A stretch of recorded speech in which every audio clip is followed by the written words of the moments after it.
Netcasts you love. From people you trust. This is Twit. Bandwidth for the Tech Guy is provided by Cachefly.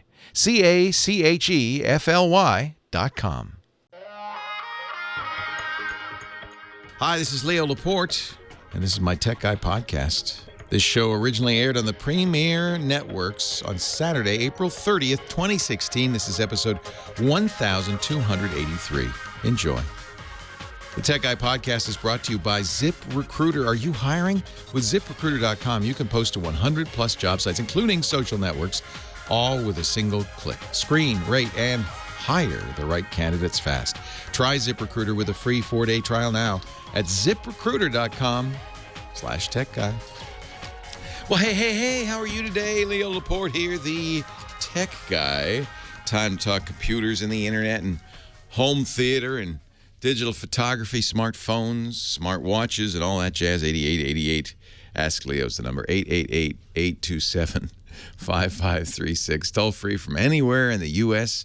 or Canada. You can also reach us via Skype if you're outside that area. It shouldn't cost you anything if you use Skype out. 8888. Ask Leo. The website is techguylabs.com. Techguylabs.com. The world is changing, isn't it?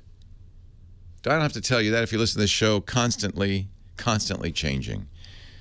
The Samsung Galaxy S7 Edge, my current favorite phone. Tomorrow it'll be something else, right? It's changing. Actually, I ordered the HTC 10. We'll see. When it comes, I'll give you my review. But right now, the S7 is my favorite. And you know what? Apple's quarterly earnings were a little disappointing for people. Looks like iPhone sales down year over year and quarter over quarter. Well, of course, quarter over quarter. You expect that because, the last quarter was the big holiday buying quarter and the new phones were out. And so those are the last quarter, which is Apple's Q1, is always the best. And Q2 is always a drop. But still, even year over year, a drop. iPad sales down. Mac sales flat, but, that's not a big part of the company's income. And, of course, Apple's stock price tumbled a little bit because they didn't meet expectations of the market. They're still making money. My mom said, oh, yeah, her grandson, my nephew, Grady, I think it was Grady or William, said, oh, yeah, don't get an iPhone. Apple's over. I said, no, they're so not over. They made $50 billion in 3 months. Well, revenue. They made almost $1 billion a week in profit. $3 billion a month in profit. So, it's not so bad. I'd take that. I don't think that's going out of business or anything like that. But, yeah, sales have slowed. Why? Well, everybody who wants an iPhone has one. Probably. But then you compare that with Samsung's results, which were big growth for the Galaxy S7, which drove increases in their OLED screens. That's the screen that's used by the Galaxy S7. Sales for the Galaxy S7, their mobile communications division, substantial earnings improvement year over year and quarter over quarter. But, of course, Samsung was struggling for the last couple of generations of the Galaxy. The S5 and 6 didn't sell very well. S7 selling very well. Strong profitability, solid earnings. So you contrast that a little bit to how Apple's doing. And yeah, it kind of shows you. Now, what does that mean? I don't know. It doesn't mean much. Apple's never done well in areas where expensive phones are not desired. In other words, Apple does very well in America and in a few other countries and less well elsewhere. Android phones have traditionally way outsold Apple phones all around the world because of the low-cost Android phones. But the S7 is not one of those. The S7 costs as much as an iPhone. So it just shows you it's not an iPhone-only world. So. And I like that. I'm not anti-iPhone by any means, but I like seeing some competition. I do. It's not good for anybody when one company dominates totally. Whether it's Apple or Google or, in the old days, Microsoft, less so nowadays, in the old days, Microsoft. You want competition. Intel. In fact, remember Intel was on top. Intel was the king of the world, and then they kind of got, well, let's face it, they got a little lazy. They got a little relaxed. About 15 years ago, then AMD comes along, starts making better chips, makes the first 64-bit chips, starts socking it to Intel, and Intel woke up and they said, whoa, we could lose this business. And they got competitive, they made great chips, and then they started beating AMD. In fact, AMD's struggling right now. I'm rooting for AMD, not because I don't like Intel, but because competition's good. It drives everybody to do a better job. Actually, Intel's struggling a little bit right now. As you probably know, they laid off, or they plan to. They haven't laid them off yet. They plan to lay off 12,000 people. Eesh. And now they announced that they've killed their smartphone systems on a chip. So you probably have never seen a smartphone running an Intel chip. They're almost all running chips from Qualcomm, a San Diego company that makes an ARM-based processor. That's mostly what companies use in the U.S. is Qualcomm, because it's got everything they need all built in, including the radios, everything they need. And Intel just struggled in this category. But Intel has also seen weaker than earnings than it really wants because PC sales are going way down. PC sales are dropping like crazy. Because why? Because you don't need a new PC anymore. Some people blame Microsoft on this because they gave away Windows. Nobody had to buy a new PC to get Windows 10. In fact, pretty much it gets forced on you, whether you want it or not. You saw the picture of the Iowa weather woman who was doing her weather forecast. You know how they do those green screens? She had the map of Iowa behind her, and all of a sudden hey, would you like to upgrade to Windows 10? Big dialogue pops up on the weather screen. And she handled it very well. She laughed. But that's a sign that Microsoft may be being a little too aggressive in pushing this Windows 10 thing. Intel will cut 11% of its workforce by the middle of next year. They're killing their smartphones. You'd think, well, wait a minute. If you're not going to do mobile, what are you going to do? I don't know. I don't know. PCs are dying. It seems like mobile, and it may not be smartphones, maybe tablets. That's not a good business to get into these days. What are you going to do, Intel? Where exactly are you going with this? Not sure. Just shows you change, constant change. That's the way it is in the tech industry. On top one day, next day, sliding downhill. That's good. That's good. In fact, I think the cycle's it's always been the business cycle, right? Few businesses survive, like Ford and IBM and General Electric. Few businesses survive the century market. I think few technology companies will really be on top for more than, say, a decade or two. I think after a while, it's hard to, isn't it? The kids come along, the young kids, and they come up with something new and different. I don't know what's going to be new and different, though, right now, because most of the young kids seem to be working on chat apps. And I think that's really going to change the world, as far as I can tell. Maybe virtual reality, maybe speech, right? I love being able to talk to my Amazon Echo and have her she can now put things in my calendar. She can order products for me. Amazon likes that, right? Because the products are all ordered through Amazon, aren't they? She could tell me what the weather's like. She can even tell me how much gas is in my car before I leave. I like the idea I think that might be, right? We always wanted voice interfaces. Remember 2001? Talk to Hal the computer? What year did 2001? It came out in the 60s, right? Because 2001 was a distant future in the 60s. By 2001, it said, we will have computers we could talk to. Didn't work out so well. Hal kind of went a little cuckoo. Remember? Locked Dave out of the capsule. Said, I'm sorry, Dave, I can't do that. Maybe we don't want talking computers.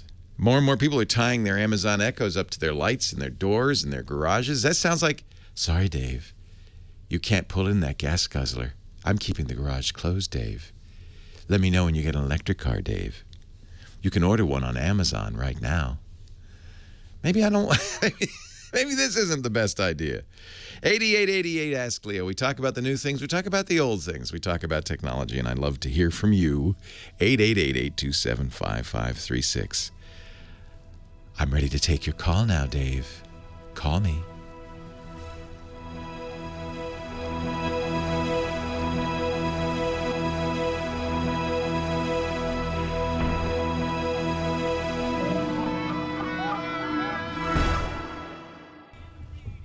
Leo Laporte, the tech guy.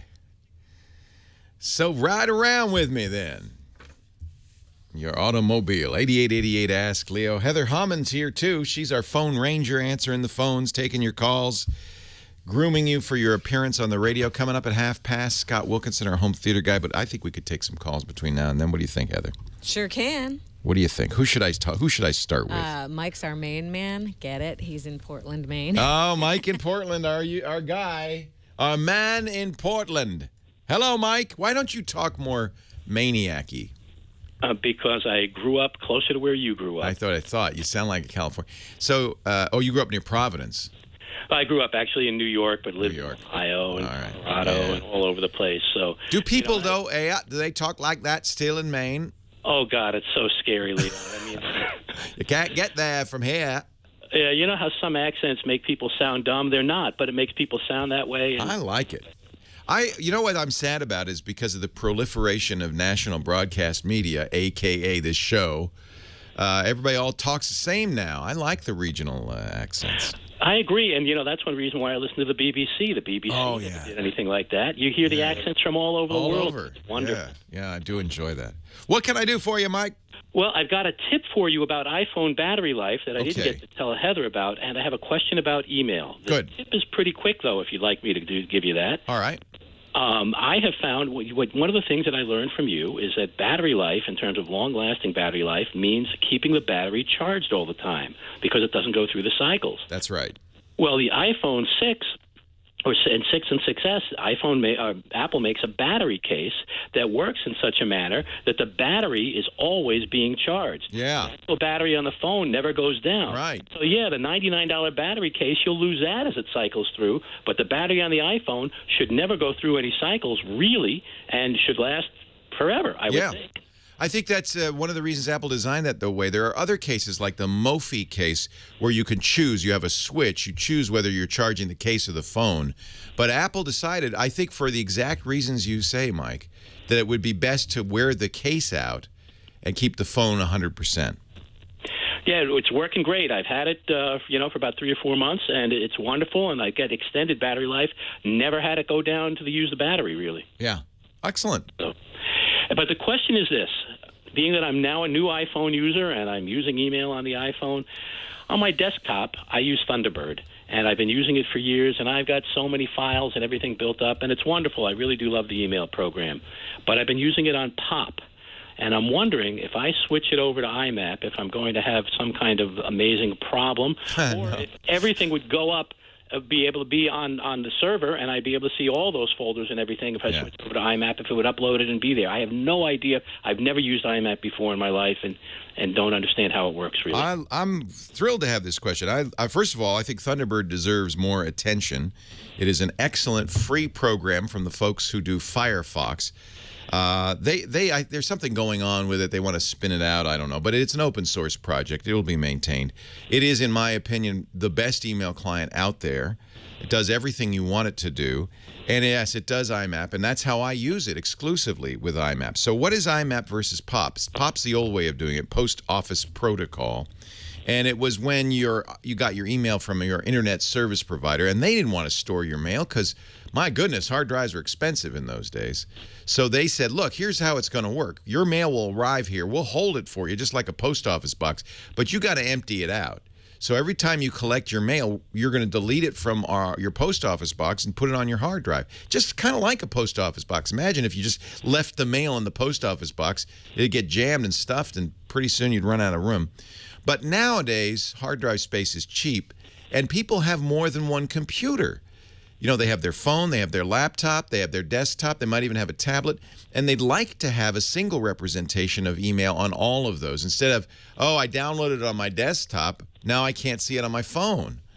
So along comes, and I think Gmail really started this, and this was more than 10 years ago. People started using Gmail, and they liked it because the Gmail mail was the same on every device. You used a web browser to get it, but it was the same everywhere. And that got people used to the idea of keeping the mail on the server. And in fact, if you remember in the early days of Gmail, that was the pitch. Never delete your mail. We're going to give you, it was like, I can't remember what it was, but like a gigabyte of storage, and you'll never run out. And they've, by the way, ever since, they increased the storage a little bit at a time. So if I take my Thunderbird settings right now and change them from POP in the current configuration that I have, change it from POP to IMAP, will it upload everything back to the server? Or is it... Okay. No, stuff that's downloaded is gone and will only exist locally ever. However, anything new will stay on the server. And if you create a folder on your Thunderbird locally, it will. And by the way, Thunderbird's not the only IMAP client. Apple Mail will do it, Outlook. Everything that does mail pretty much now does IMAP. It's a more modern protocol. So if you create a folder on Thunderbird, it will create that folder on the server. If you create a rule that sorts mail, it will generally propagate back to the server. Junk mail gets saved on the server unless you tell it otherwise. So does sent mail. Actually, that's a nice feature because if you send something from Thunderbird on your desktop, it'll still be in the sent folder when you look on your phone. Will the folders that already exist on the POP server move up? Or what happens? No, folders you created locally will not, I don't think. Okay. What happens when you do this? IMAP. Yeah, what happens when you do this is you're going to copy what's going to happen is you're going to copy the structure on the IMAP server. Now, you should know one thing, which is that Google Gmail is not quite IMAP. It's Google version of IMAP, and in fact doesn't do exactly the same thing. It doesn't confuse Thunderbird, but you just should be aware of that. They use, instead of folders, they use tags, which kind of look like folders, but the problem is there can be multiple tags in a single email, and some IMAP clients are baffled by this. Apple's had problems with this in the past. So is it Gmail that you want to use your IMAP, your Thunderbird with? Actually, it's my Time Warner email. Okay. Yeah, if they are they AOL now, or who provides the? I think they're their own. I haven't been able to figure it out. Might be Yahoo, might be AOL, might be some. Verizon now owns AOL, so it probably won't be AOL.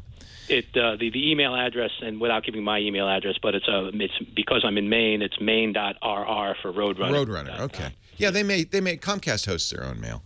I would look at a third-party client that's not owned by or a third-party server that's not owned by your internet service provider, just so that if you decide someday to leave Roadrunner, that I know you won't because Maine, you don't have many choices, but just in case, it's always a good idea to have your own. I use a company called Fastmail. It's not free, but for most people, Gmail, which is free, is all you need. The way I do a weird thing to get rid of spam, Gmail's the best anti-spam client, so I have all my mail go to Gmail. I bought a domain name, leoville.com. I have my domain registrar. Just any mail that comes to leoville.com goes, boom, gets sent to Gmail, where it gets churned, and most of the spam, like 98% of the spam, is gone. And then I use Fastmail, which is an IMAP server. Fastmail goes and gets my mail from Gmail, and it uses rules that I've written on Fastmail to sort my mail. So it's sorted on the server. And then I use Thunderbird to get it. This is crazy, I know, from Fastmail. But the advantage of this is I don't get, spam is well handled, filtering is well handled. My mail is highly organized as a result. And when you get as much email as I do, that's a good thing. Yeah, everybody should use IMAP, I think. Leo Laporte, the tech guy.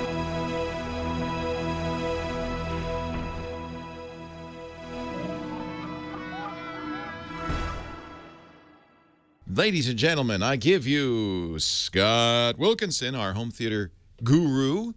He's the editor of the Home Theater Geeks podcast, editor and host at twit.tv/HTG, twit.tv/HTG, also editor-in-chief. This is where he's an editor, at the AVG forums, avgforum.com. AVS. AVG is something else. avs.forum.com. Audio, video, science. There you go. It's science. It's science.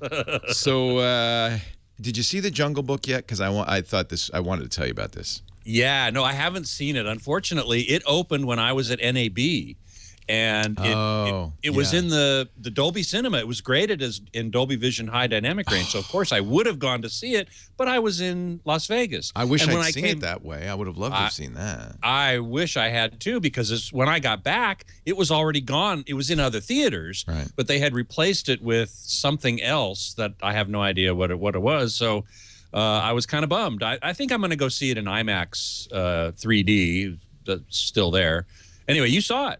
Yeah, it's interesting because you could see what they were trying to do. You know, there's a term called the uncanny valley for any attempt to use computer graphics to simulate a human. We're so finely tuned to weirdness in humans that the slightest difference creeps us out. And I think it's for an evolutionary reason. If what was that? Polar Express, Tom Hanks. Yeah, it was creepy. Super creepy. That was those people were definitely in the uncanny valley. So you could, and the reason they call it a valley is if you make them more cartoony, like say Toy Story, then it's okay. We understand it's a cartoon, but but there's a point when as you move towards realism where it just goes bad. It just goes south. That's it's uncanny, which means. And what I creepy. find really interesting is that in modern computer generated movies and so on. The grass and the clouds and the buildings, all look real. They all look completely photorealistic. Yeah. But the people can't do people. Definitely way not photorealistic. They are far down the slope from the uncanny valley. So the guys, the producers of this, were very smart because they wanted to do a computer graphics version of the classic Disney movie, The Jungle Book. But they realized Mowgli, the boy, would look creepy. Everything else we could live with. All those animals would be fine. Yeah, we don't have any finely tuned panther recognition skills in our brains. So they used a human actor for Mowgli, and they kind of built little sets around him. Not much, just a little bit, and the rest is green screen, and the rest is animated. Yeah. And it works. It's some of the best computer graphics I've ever seen. One of the reasons I mentioned it. The other, and it's a fun movie. I thought it was going to be very scary, and I found out the reason is Disney wanted to get boys to go see it. And they thought, if we just make it like a Disney happy-go-lucky movie, the boys won't go see it. So the trailers all emphasized with scary music and stuff how scary it is. Yeah. It isn't man, let's go. It isn't that. It's really good. It's got Bill Murray as the bear, as Baloo the bear. Oh man, does it have the music? Yeah, well, a little bit. It's weird. It's not a musical, but yes, they bring the music back in a symphonic, a beautiful symphonic score. Oh wow, great! You'll like the score because it's. Oh man, can't wait. I'm really looking forward to it. I'm sorry I didn't see it in Dolby Vision, but in fact, I even asked Dolby. I said, "Are you going to play this in your private theater?" They have a private theater in Hollywood I've been to a couple times. And they said, "No, we don't have any plans to." I said, "Dang." One of the reasons I mention this is because I was playing with the Gear VR. That's Samsung's, less expensive version of the Oculus VR helmet. You put your Samsung smartphone in there. Because Minecraft came out, and I had to play Minecraft. And it was kind of weird. It's nauseatingly realistic. It's weird. Yeah, you look up, you look down. It's really creepy. But no, I loved it. I played it for hours. But when I was in there, I saw, there's a movie. I thought it was a trailer for The Jungle Book. It wasn't. They took one of the scenes. See, if something's completely generated by computers, they can make a 3D sphere of it. That's what they did. Facebook showed the Game of Thrones open, which is also fully computer animated, and you could be in it and look around in the opening credits for the Game of Thrones. So they did this with the scene in The Jungle Book. In the giant ape palace, you're meeting Louis, the king of the apes, who's played incredibly by Christopher Walken, and in comes Baloo the bear, played by Bill Murray.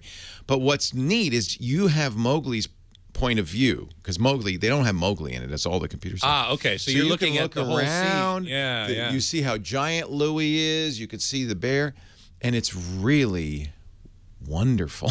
Wow. I really enjoyed it, and I'm thinking, okay, now I see a path to virtual reality cinema that is immersive.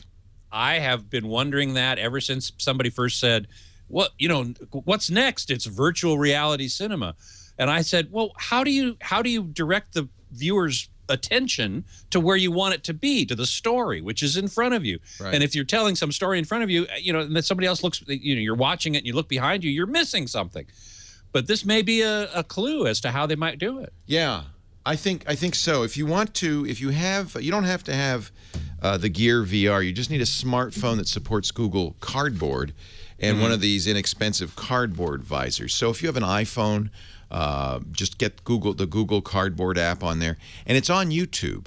So look for King Louie's Lair on YouTube, and then you'll need one of these. They look like a ViewMaster. The one I have is from Google. It's cardboard. Yeah. They call it literally. Cardboard. Yes, literally cardboard. But there's all sorts of companies that make these for $10 or less. Yeah. And then you can kind of experience it, and it's pretty remarkable. Well, I'll have to try that. Yeah. When I was at NAB in the Technicolor suite, they were pretty big on VR and AR, augmented reality, and so I gave it a try. I'm game. So, but I put this thing on, and it was the VR experience of The Martian, right? The Matt Damon movie. Yeah. And you could look around the Martian landscape, and it's just a little clip I saw at the beginning after he wakes up, sort of as he's waking up from after the storm, and I got to tell you, I was not impressed with the picture quality. I could see the pixels easily. It wasn't that high def. That's true even on the $800 Oculus Rift or HTC Vive, because you're right. You're 2 inches from the screen. It's pretty hard to make that screen be high enough resolution that you don't see the pixels, right? It has to be super high resolution, right? And so until that happens, it kind of takes me out of the suspension of disbelief. This famous thing. You sound like I sound when I talk about 3D movie. And I don't know why I like this better than 3D. I wouldn't want to watch a 2-hour movie this way, but it's a really interesting, immersive experience. So. When you saw The Jungle Book, was it in 3D or was it in 2D? It was, alas. And you know what's interesting? They didn't do a lot of 3D effects. It didn't need to be. It didn't really need to be in 3D, I don't think. Another reason I would have preferred to see it in Dolby Vision high dynamic range, which has more dimensionality than a regular 2D image. You don't need 3D as much with it in any event. I agree. Now, our local IMAX in San Francisco, is installing laser IMAX. Oh, man, that's going to be great. Really? Because they said, could you want to come see it? They asked me to go see it on Friday. Absolutely. Go see it. Why? It's bright? Because it's brighter and it gets deeper black. So it does have higher dynamic range than you're used to. So it's close to the Dolby Cinema, Dolby Vision experience. I've always liked IMAX, but 3D IMAX I'm not crazy about. Well, and this 3D, you don't wear glasses, so you might not have trouble. But with IMAX laser projection, you're using a different type of 3D. It's called spectrum separation 3D, where they have 2 projectors. One of them, and each of them shows full color images with different colors of red, green, and blue. And one projector has one set of colors of red, green, and blue, and the other projector has red, green, and blue slightly offset. And the glasses filter out one set of those red, green, and blue. I'll have to give it a try. Maybe I'll report back next week. Leo Laporte, the tech guy.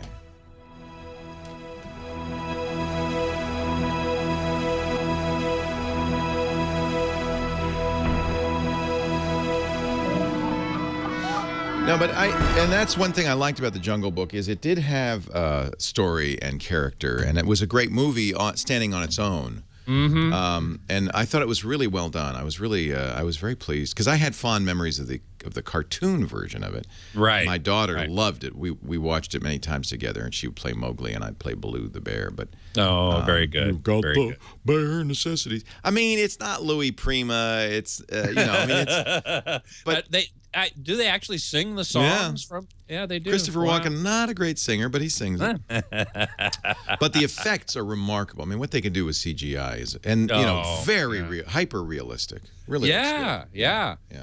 Except for faces, because as you said, exactly right. We are so finely attuned to what faces look like that any slight deviation, the tiniest little deviation, and we go, ugh. But the animals looked good. They looked normal. and real. Yeah. Except for Scarlett Johansson. She's not a great snake, I gotta say.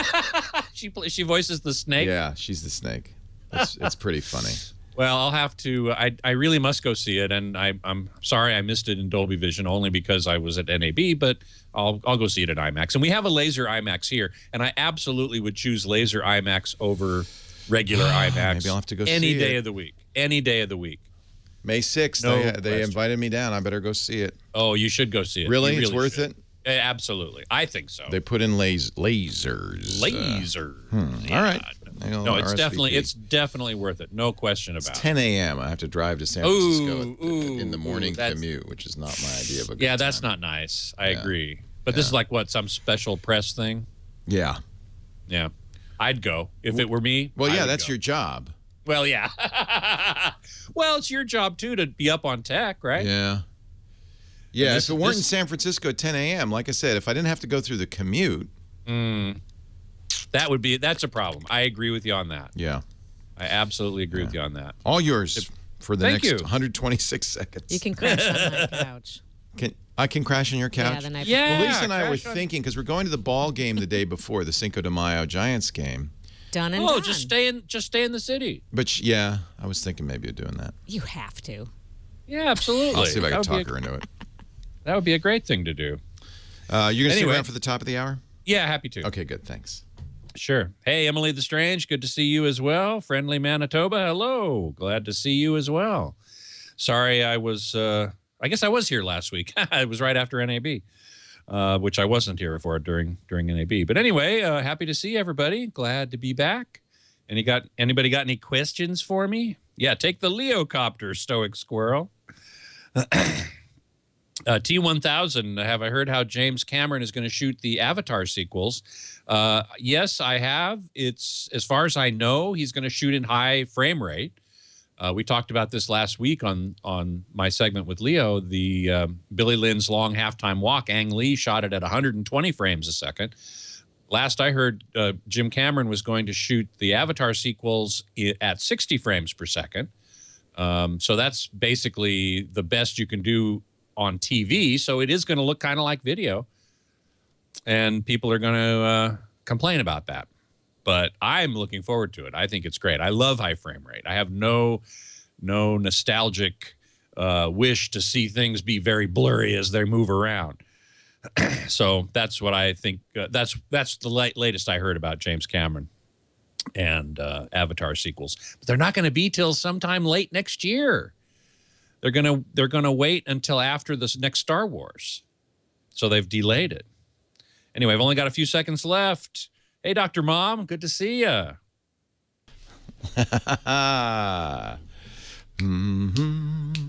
Leo Laporte. See, that's a classic. I was really prepared to hate the new Jungle Book because I loved the original animated version so much. And they're just separate movies. They're just different movies. You should still see the old one. This is such a good song. 8888, Ask Leo. We were talking about email and my favorite email client. And Mike kind of nailed it. I don't know how he knew, but my favorite email client is a free one from the folks who do Firefox called Thunderbird. And there are a couple of other reasons I like it, besides the fact that it's just a very clean, straightforward email client that works well with IMAP, has all of the features there that you'd expect. It also supports something I think is really important, and not a lot of email clients support encryption. We've talked about encryption a lot on this show, and I'm sure you understand it's the idea that, it's scrambled. Most of the time when you send email, you might as well think of it as a postcard. Email goes through the public internet, stopping along the way on a variety of servers. You don't control which servers it hits. It's not just your server and the recipient's server. There are servers along the way that pass it along. You can look, in fact, if you look at the raw headers of your email, those are normally hidden by your email client. But if you look at them, most clients will let you turn those on. You'll see a number of servers, 3, 4, 5, maybe more, that handled the mail along the way. That means anyone with access to those servers could read your email. And, of course, during the transport, anybody in the middle could also read it. And if you're on a Wi-Fi access spot, they could read it.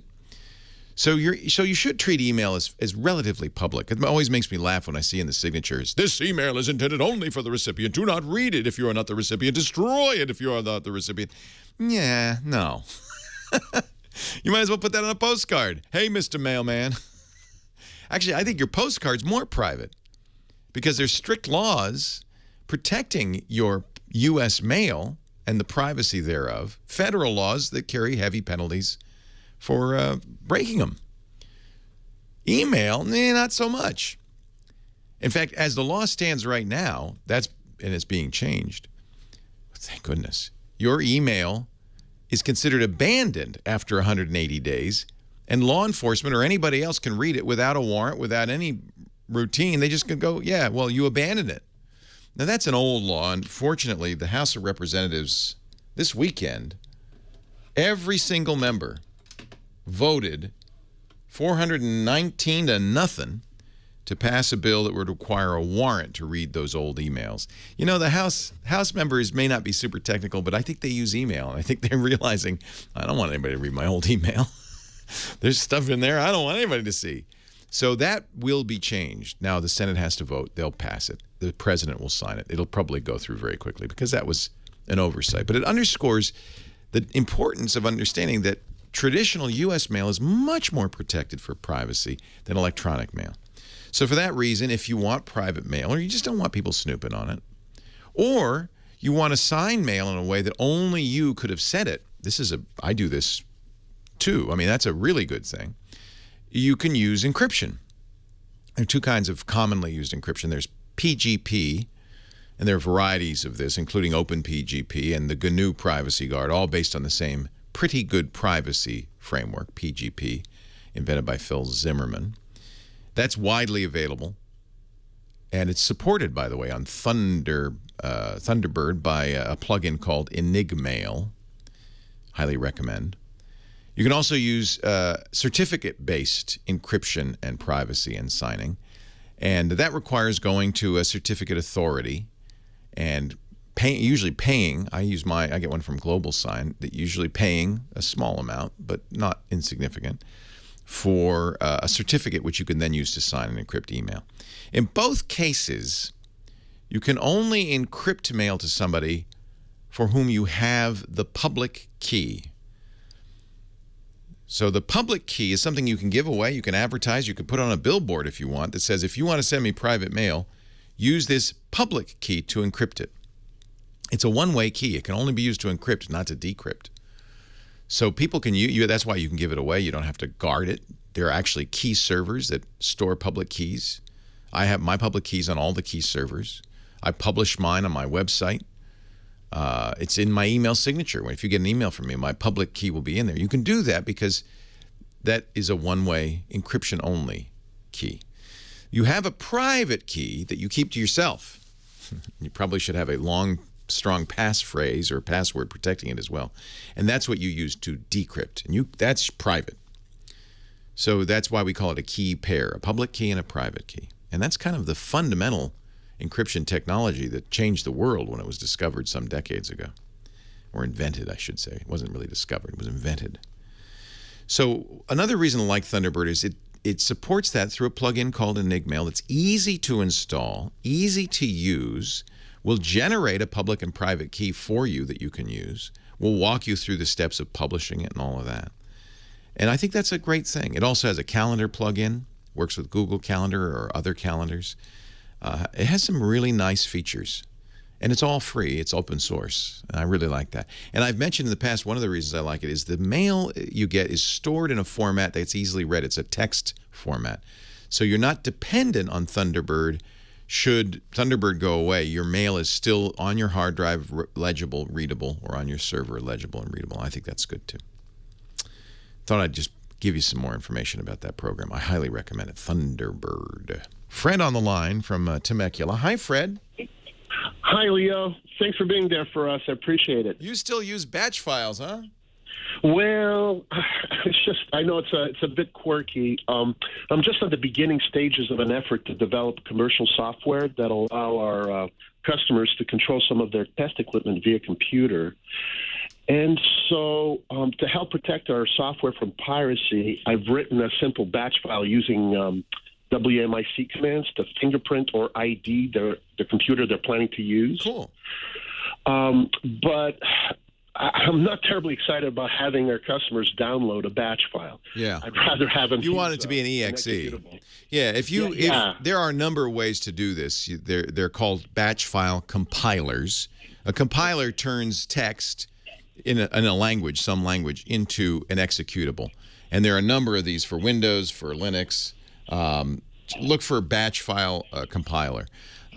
There are probably better ways to do it than a batch file. Once you've gotten to the batch file stage, you probably should start looking at a scripting language like Python, which can also be made into an executable. Ruby, Perl. I would recommend Python. Python will do everything a batch file will do. It has an exec command that will execute things like MIC. Okay. So, and it's a little more robust. First of all, it's easier to write software, and batch files are, as you probably discovered, funky. Yes. Now, a Unix administrator will often use batch filing using the bash scripting language, the shell scripting language, to do stuff. But Windows batch files are very primitive. And so I would probably look at Python instead. And the nice thing, if you compile it, then your users don't have to have Python. Okay, and would that be something that would be compatible, say, from Windows XP Pro right on through to Windows 10? Yeah, it'd have to be. A script compiler is going to compile it to an exe file. It will say in the script compiler, is this compatible with all versions of Windows? There's no reason why it shouldn't be. Absolutely. But again, I think the Windows batch, PowerShell would be better, frankly. Microsoft itself realized that batches were kind of primitive and has created PowerShell as a better way of doing this. That's also on Windows. Leo Laporte, the tech guy. Actually, PowerShell, if you want to be Windows only, would be great. And now, ladies and gentlemen, without further ado, Scott Wilkinson. Hi, thank you so very much. And I have a whole 511 seconds. And I have a red D'Anjou pear to eat, so enjoy. Ooh, enjoy. Red Zebra actually asked Steve, but I think he might have meant me. My old 65-inch Hitachi is finally done for. Sorry, R.I.P. Looking at the new Vizio P65, is there any other I should look at? Well, it depends on how much money you have or what your budget is. If you've got a lot more money than what the P65 costs, I would look at the LG OLEDs. But otherwise, the P65 is a pretty smoking deal. Hard to beat. Now, you will get, if you have a lot of off-axis, people watching off-axis, far off-axis, like 30, 40, 50 degrees off-axis, it'll start looking kind of funky, and the OLED will not. So that's one big difference there. But if you're mostly watching straight on, what's called on-axis, directly in front of the TV, the Vizio is going to be hard to beat for the price, certainly. List price of $2,000 for the 65er. So that is, it's hard to beat unless you want to spend a bunch more money. Oh, Jimmo. Can't wait for Best Buy to deliver the Vizio P65, but they can't get it to me until Tuesday. Dang. I'm sorry to hear that. I hate that. Hey, Tech William, long time no type. Yogi, good question. Do you think the Ultra HD Blu-ray copy protection will ever be cracked? The answer is I believe it will, because I believe all copy protection will eventually be cracked. I don't think there is any copy protection that cannot be cracked and that somebody won't crack. They will crack it. Somebody will do it. I mean, look at this iPhone thing in San Bernardino with the FBI and Apple. Apple said, no, we're not going to do it. And they hired somebody. FBI hired some consultant, hacker to do it, and they did it. So I don't think it's possible. Possibly when we get to quantum computing and quantum encryption, that may be unhackable or uncrackable. Possibly. I don't know. I don't know enough about quantum computing. But until we get to that point, nothing is uncrackable. So, and people love a challenge, don't they? So someone's gonna do it. Twisted Mister, IPS panel will also give good off-axis performance without breaking the bank on OLED. That's true. So getting back to the Vizio P series, all of the Vizio P series use the other type. There's two types of LCD panels. One's called IPS, stands for in-plane switching. The other one is VA, for vertical alignment. Don't need to get into the tech of that, but the basic specs that you need to know is that IPS gives you better off-axis performance, but not as good black levels. VA gives you better black levels, but worse off-axis performance. Now, the Vizio P series uses VA panels, except the 55-inch model. That's the only one that uses IPS. So if you want good off-axis performance, then you should get the 55. And you want a good quality TV, and you don't want to spend on OLED. The 55P series, the P55, is the way to go. It's a little small, in my opinion. Most people need a larger TV than they think they do. But the 65, which is the most popular, it's the one I'm about to get actually for review, is VA. So it does not have as good off-axis performance. Let's see here. Ken Crayley. Oh, hey, Ken. How you doing? Are you going to see Captain America Civil War in IMAX and HDR? I'm pretty sure it's in Dolby Vision. So when it comes to Dolby Cinema, I will certainly see it there, no question. I'm not sure I'll see it twice. Although I have to admit, I prefer the Marvel universe of superheroes to the DC universe. Marvel movies are often pretty funny, so I could see it twice, I suppose. I kind of doubt it, though. Compter found a deal on the Samsung UHD player. Would it be good to buy instead of waiting for the Oppo? LG. He has an LG 55 EF 9500. Ah, okay, good. Hey, Sybil, how you doing? Sorry that you waved there from across the pond.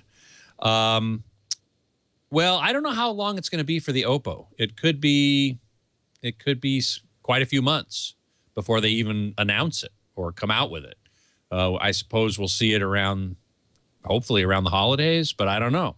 And it's also going to be a lot more expensive, I'll bet, than the Samsung. Samsung lists for $400, and at the moment, it's the only game in town.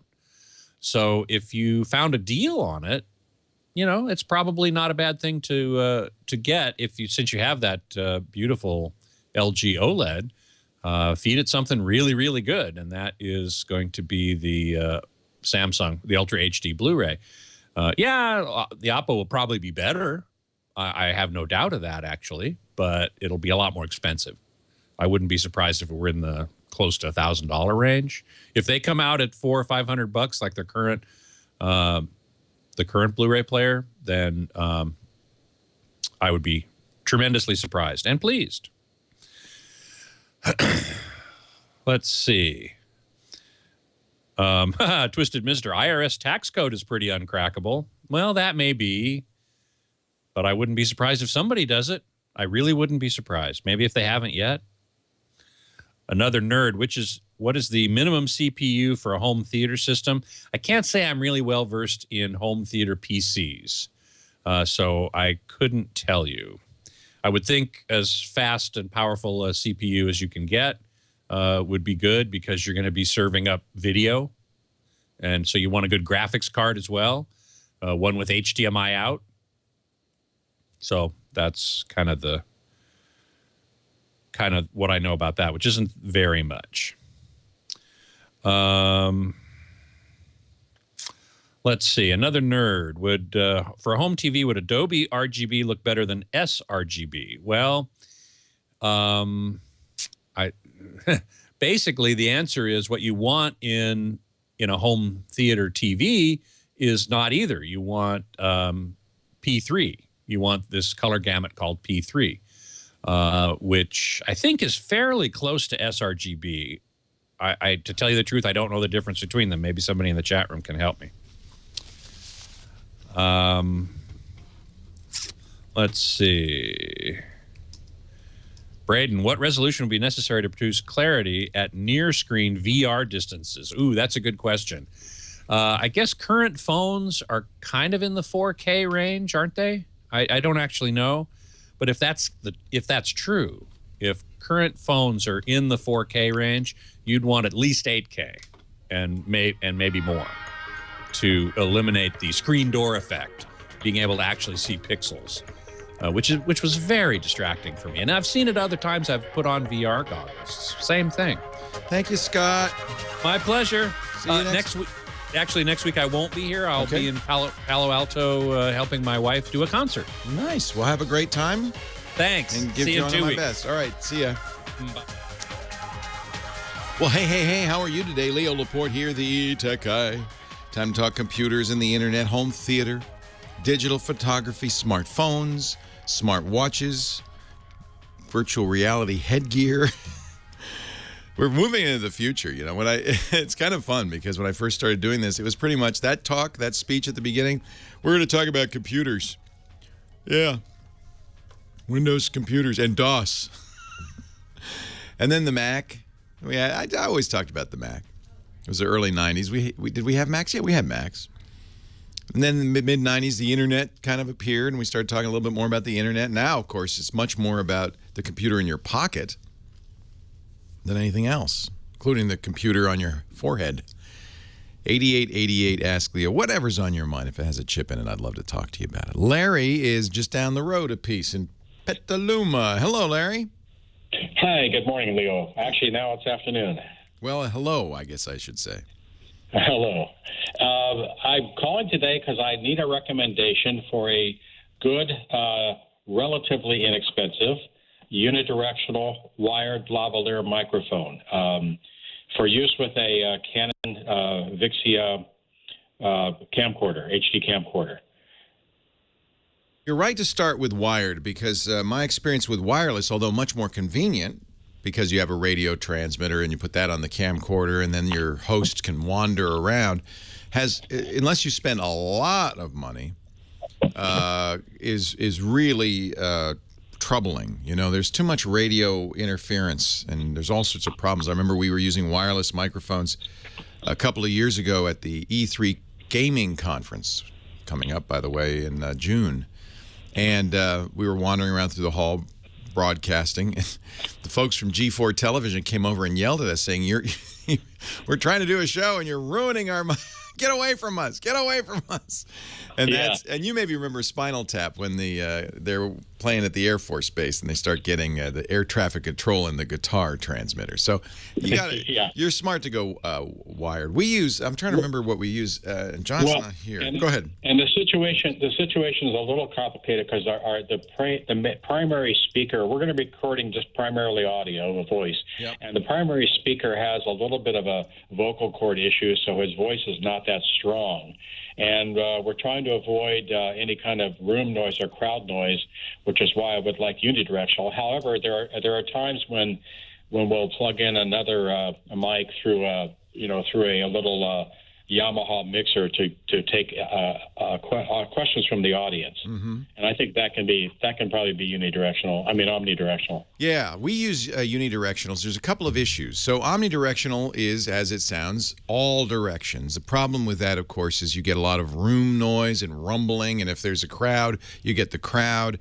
And so it is noisy. The advantage of omnidirectional is it doesn't have to be pointed right at the speaker's mouth. Unidirectional is aimed at the mouth, and so it's very easy with a unidirectional mouth. You have to pay attention. You have to wear headphones and really listen if you're the producer, because if the mic gets off axis, suddenly you can't hear the guy, right? You're hearing something over his left shoulder. So I agree. We use unidirectionals, but we have to constantly monitor them. I actually wear headphones when I'm wearing them, just so I know if I'm speaking into the microphone. We use audio tech. Is that true, Leo? Is that true even when somebody's wearing a lavalier? Yeah, it's especially true because it's not near your mouth, right? It's down on your second button on your shirt, and you're not aiming your mouth down. You're talking up across it, so it has to really be aimed properly. And the problem is mics that are clipped to a lapel tend to lean. They tend to fall over. So if you ever do a TV show where they all use lavaliers, those are the little lapel mics, you'll watch the sound technician will do all sorts of funny rapping and stuff to make sure that mic stays exactly pointed where it is and doesn't flex around, and more importantly, maybe doesn't rub against clothing. That's another problem. If your speaker is wearing necklace, jewelry, a scarf, that can really cause a huge problem with noise and scratching. So all microphones have pros and cons. In the movies, they generally will use shotgun mics out of the camera range and then you have an operator who's aiming it at all times. That gives you better results. But in the movies, remember, they also do all sorts of things to clean it up afterwards, stuff you probably don't want to do.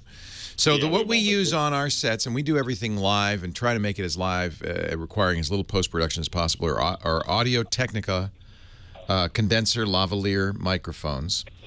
They make directional and omnidirectional. I just got handed the ones we use, which are the AT898s. They're probably expensive because Well, we don't use cheap gear here. Yeah, I know that. Why? I don't know. We really ought to. I wish we would. AT, because my engineers say, no, you have to have good sounding mics. AT898. Actually, it is really true. Even though we do video, I even do video of this show. Because of my radio background, I consider audio the most important part, even on a video production. If you think about it, you're watching a video on YouTube. If the video's not great, that's, you can survive that. But if the audio's not great, you just stop. If I can't hear what I'm watching, I don't want to hear it. I don't want to watch it. Yeah, I'm looking at those on Amazon, and they're $269, and then there's another version 898 CW for $169. Both of which I think are a little more. We'd like to stay around the $100 range. Yeah. I mean, possibly $169. What would be the difference between the CW? I wonder. I don't know. You got me.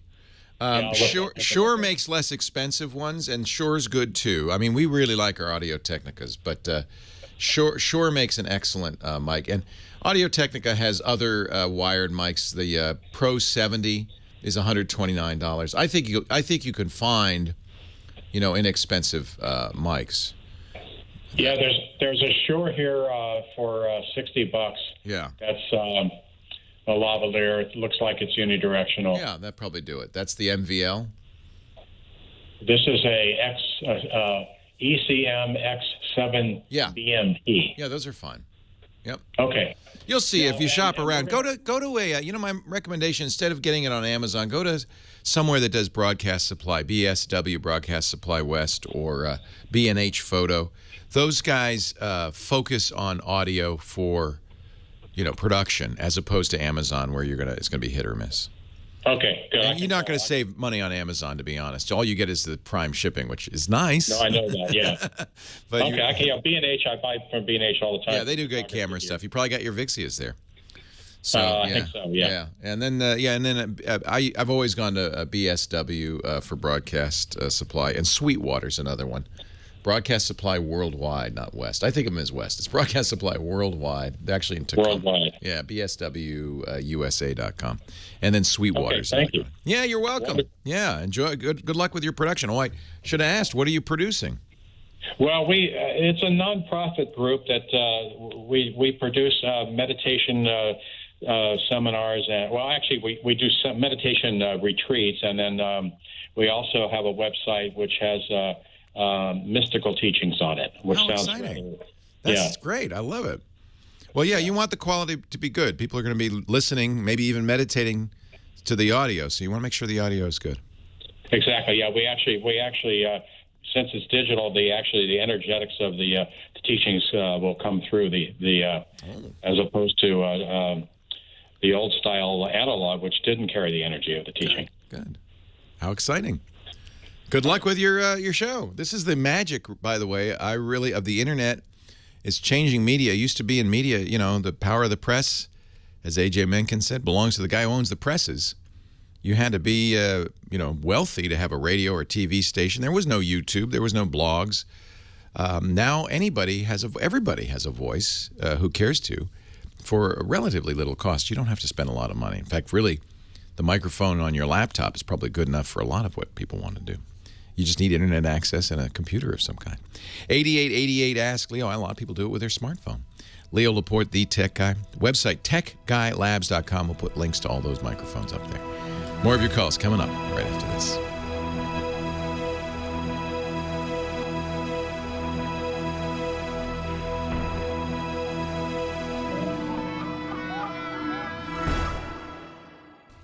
Leo Laporte, the tech guy.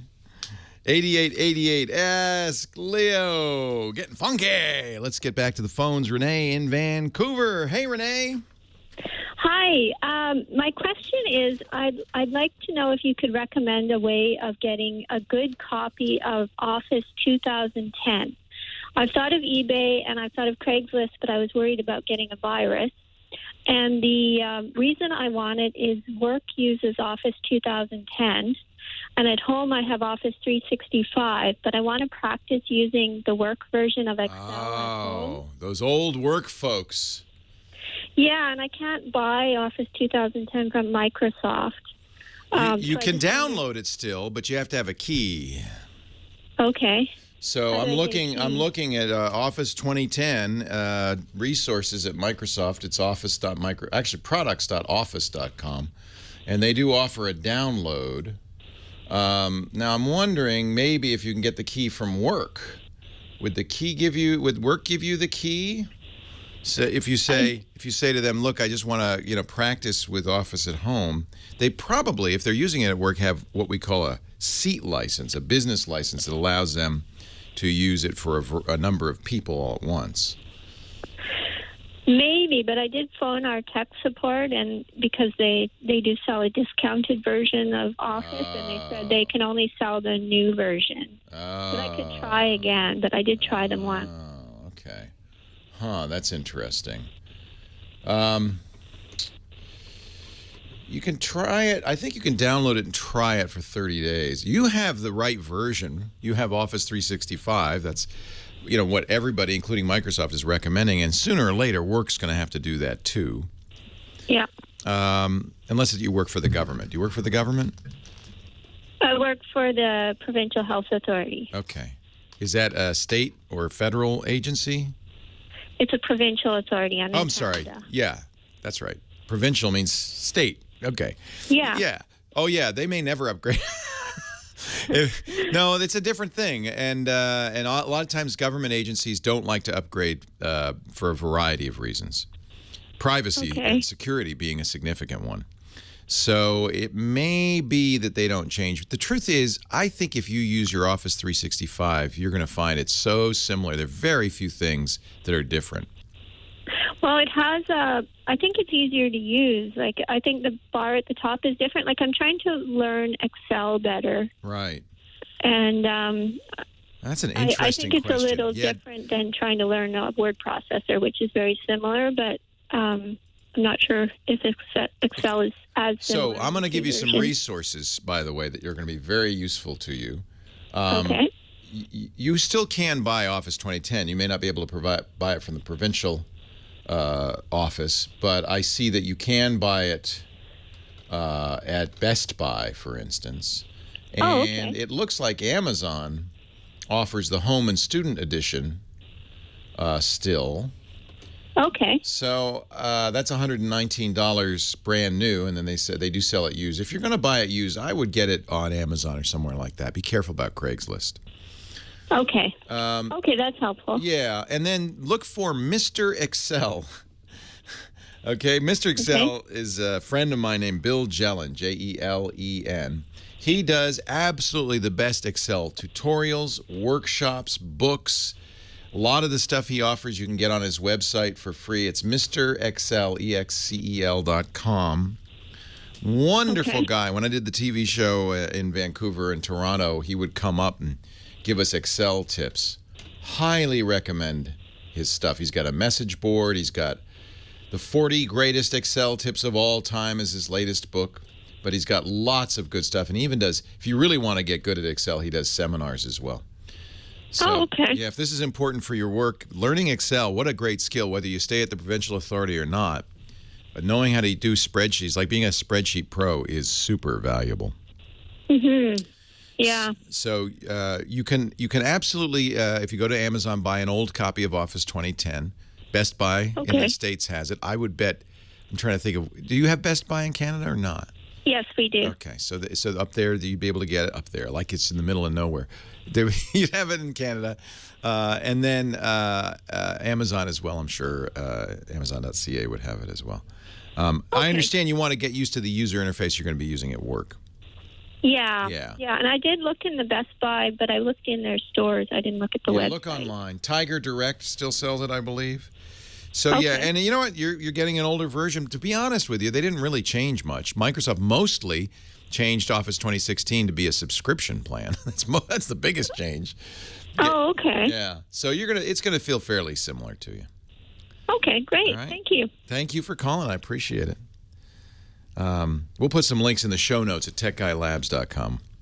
But you're right. Once a new version comes out, they don't. You couldn't go out and buy Windows XP these days. You couldn't buy Windows 95 these days, probably for good reason. Steve in Irvine, you're next. Hi, Steve. Leo Laporte, the tech guy. Hey, Leo, how you doing? I'm well. How are you? I'm good. Let me get you off speakerphone here. Sure. Hey, I just was pulling some stuff out of the relics, the old videotapes, the 8mm and the mini DV tapes. I have a few of those myself. Well, I have a couple of the old units, too, and I was very dismayed when I pulled out one of the 8mm camcorders, put a tape in, and I got a bunch of rolling flickering pictures. Yeah. However, I do want to do some video processing, and it's been a while since I built computers. I started back when they had there was a choice between like a 38612 and a 38616, and that was a big deal. Oh, yeah. Oh, you get the extra 4 megahertz. That made a difference. And a 40 meg hard drive was like gold. Yeah. Anyways, I'm starting from scratch, and I don't want to underpower myself, but I know I might be going overboard. But I've been looking into things like the 6th generation i5, like the 6600 CPU, and some of the boards that support the DDR4. Am I headed in the right direction? Well, what? Yeah. What do you want to do? I mean, I have a lot of video from SD. Oh, you want to do your own conversions? You mean? Yeah, from I different see. formats and also editing. Well, the first issue is you've got to have the player to play it back. You said your high 8 machine wasn't going so well. Well, it was the camcorder, and I didn't use it that much, so I'm wondering if the tapes have been, So usually what I do, unless you have all of the devices that and they're in good shape, is send it to a service and let them do it. Because they keep all of the different playback units and they keep them running and they keep they keep them clean and they also know how to deal with tapes that may be a little sticky. Among other things that happen to the analog tape, which has a plastic mylar backing and then magnetic material, usually ferrite on it, sprayed on it. The ferrite starts to separate off. It can get sticky, which means the heads stick to it, and you can have a mess. So, in general, I would say go to a service bureau. However, if you want to scan your own videos, we're going to have to take a break, but I will talk about the hardware you would need to do that. The computer is not the biggest deal. Really, it's the converter. You have to have the playback unit and then a converter. We'll talk about those when we come back. Leo Laporte, the tech guy.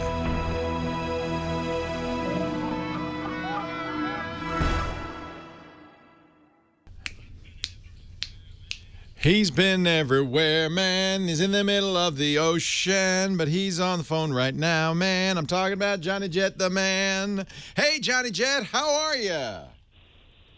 Good. How you doing, Leo? Can you hear me okay? I can hear you. You're on the brand new Viking Sun, right?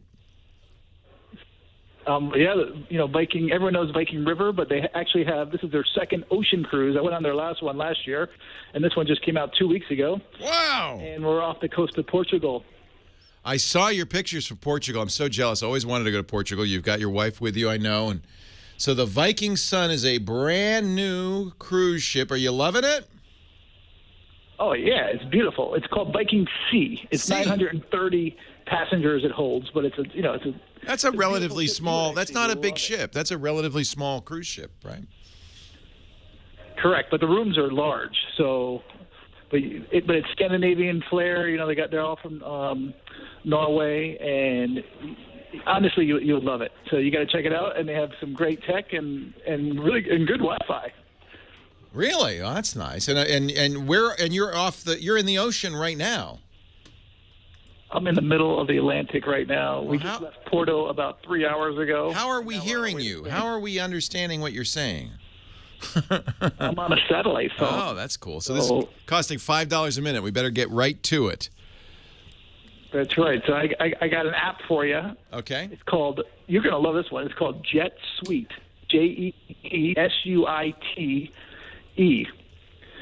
And it's called Jet Suite X. It's a new charter service. It's a public charter service from L.A. and San Francisco's East Bay. So it actually goes from Burbank to Concord. Oh. And these are private jets that cost about the $109. What? Yes. So, but they only have. I think they only have 4 planes right now, but they're flying Embraer 135s, which have 30 seats, and the configuration is 1-2. but there's plenty of room. There's 36 inches of leg room pitch, and there's free Wi-Fi with GoGo. But what's nice about it is it goes out of the private jet terminals, so you don't have to go through TSA security and all that stuff. And so it's a public charter service. Wow.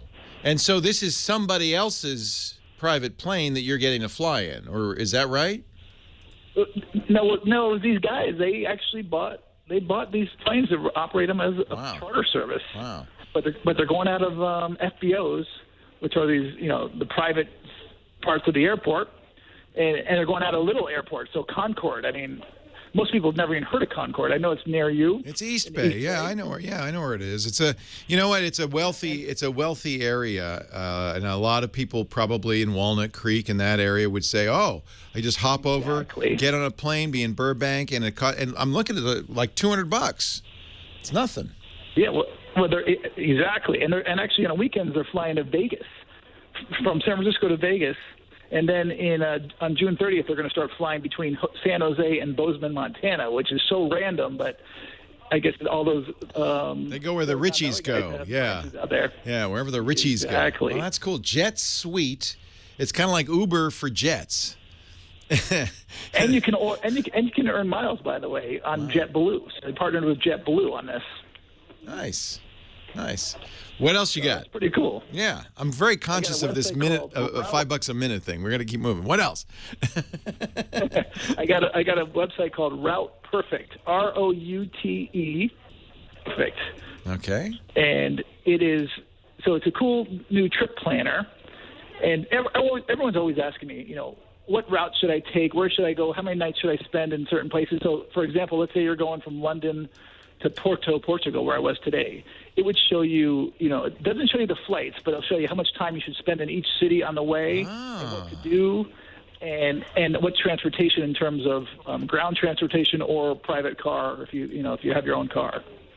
This is nice. All over the world. So I just planned a trip from Paris to Rome, romantic for 2 weeks. I'm going to say moderate budget, and then it's going to say, here is your trip, and it describes how you get there, where you should stop. Do you want to see small towns? You got preferences, culture. Do you want great food? Yes, I want great food. Oh, this is cool. This is really neat. And is this like a travel agency, or are they gonna book you? Or? It's not a travel agency. You can't book flights through them. Obviously, they're going to make money through you booking activities through them and hotels. Neat. Wow. This is super cool. But they're working on flights right now. I like it. They'll tailor to you, and especially for first timers who have no idea where to go, how long to stay in different cities. This is perfect. Yeah, I love this. This is like having a really good travel agent explain all the places you could go. I love it. This is called Route Perfect at routeperfect.com. Johnny Jet, he's on the Viking Sea in the middle of Portugal, the Atlantic across out Portugal. Wow. Is it dinner time? Are you going down to well, no, you've had dinner. No, I'm actually going to dinner. It's 8:30 here, but we're about to change the clocks to 9:30 because we're about to go to Spain. Portugal is an hour, is the same time as England, but Spain is on same time as Paris and stuff. Run down and get your baked Alaska, Johnny. It's great to talk to you. And thanks. You have a great. Thanks for the tips. You too. Take care. Johnny Jet via sat phone from the ocean. That is a man who's committed to his job. He wrote me. He said, "I don't know. The captain said we might not have phone access, and I don't know if we." I said, "Johnny, whatever. Don't worry about it. It's okay. He'll talk to you next week." And no, lo and behold, he comes through. And boy, those satellite phone calls, those are not cheap. Johnny Jet. You can find him on his website, johnnyjet.com. He's also on the Twitter and Instagram as Johnny Jet, and he joins us each week with a website and an app and little tips for traveling better. And frankly, half the reason I like to talk to him, I just like to hear where he is and what is he doing. And he's sailing around in a brand new boat. 8888 Ask Leo. That's the phone number. Back to the phones we go. And Joan in Anaheim. Hello, Joan. Leo Laporte, the tech guy. How do you do? I'm great. How do you do? Okay. I got a screen for internet email, and it's tied to my Gmail account, and I have Windows 10, and in that it generally pops up saying, "Do you want to save the password?" And I guess I selected yes, I did, but I don't want this screen to keep coming up. It keeps coming up. Yes, and right. the server is imap.gmail.com. Yeah, that's not where that's coming up. That's your browser that's doing that. My browser. Yeah, your web. I guess Google. Huh? Your web. No, so you use a program to get on the internet. That program's called a browser. Yeah. If you're using Windows, they give you two browsers. You're probably using the Edge browser. It has a blue E. Well, sort of, but I do the Internet Explorer too. Yeah, and they also have Internet Explorer on there, and you have your choice. The confusing thing is Internet Explorer also has a blue E, so it's kind of hard to tell. Yeah. But both of them have the ability, which I don't recommend actually, of saving your password. The reason I don't recommend it is because they save it in an unprotected form on your hard drive. I guess it's not too bad as long as you don't let anybody else use your computer. Right. But just remember that it's in there. Now, if it's annoying you, it's supposed to remember that it saved the password and not ask you again. Look and make sure there's not a checkbox or something that says remember this password, and then if there is that checkbox, it'll remember it. But the other thing you can do is go in the settings for whichever browser you're using and say stop asking me for passwords. Okay. Now the disadvantage is, if you can do it on this site only, that'd be fine, and sometimes you can. But there may be a checkbox where when it asks you, it says stop asking me for this site. Then it won't ask you again. Or you can do it globally and have it not ask you for any site. That's usually what I recommend. Leo Laporte, the tech guy.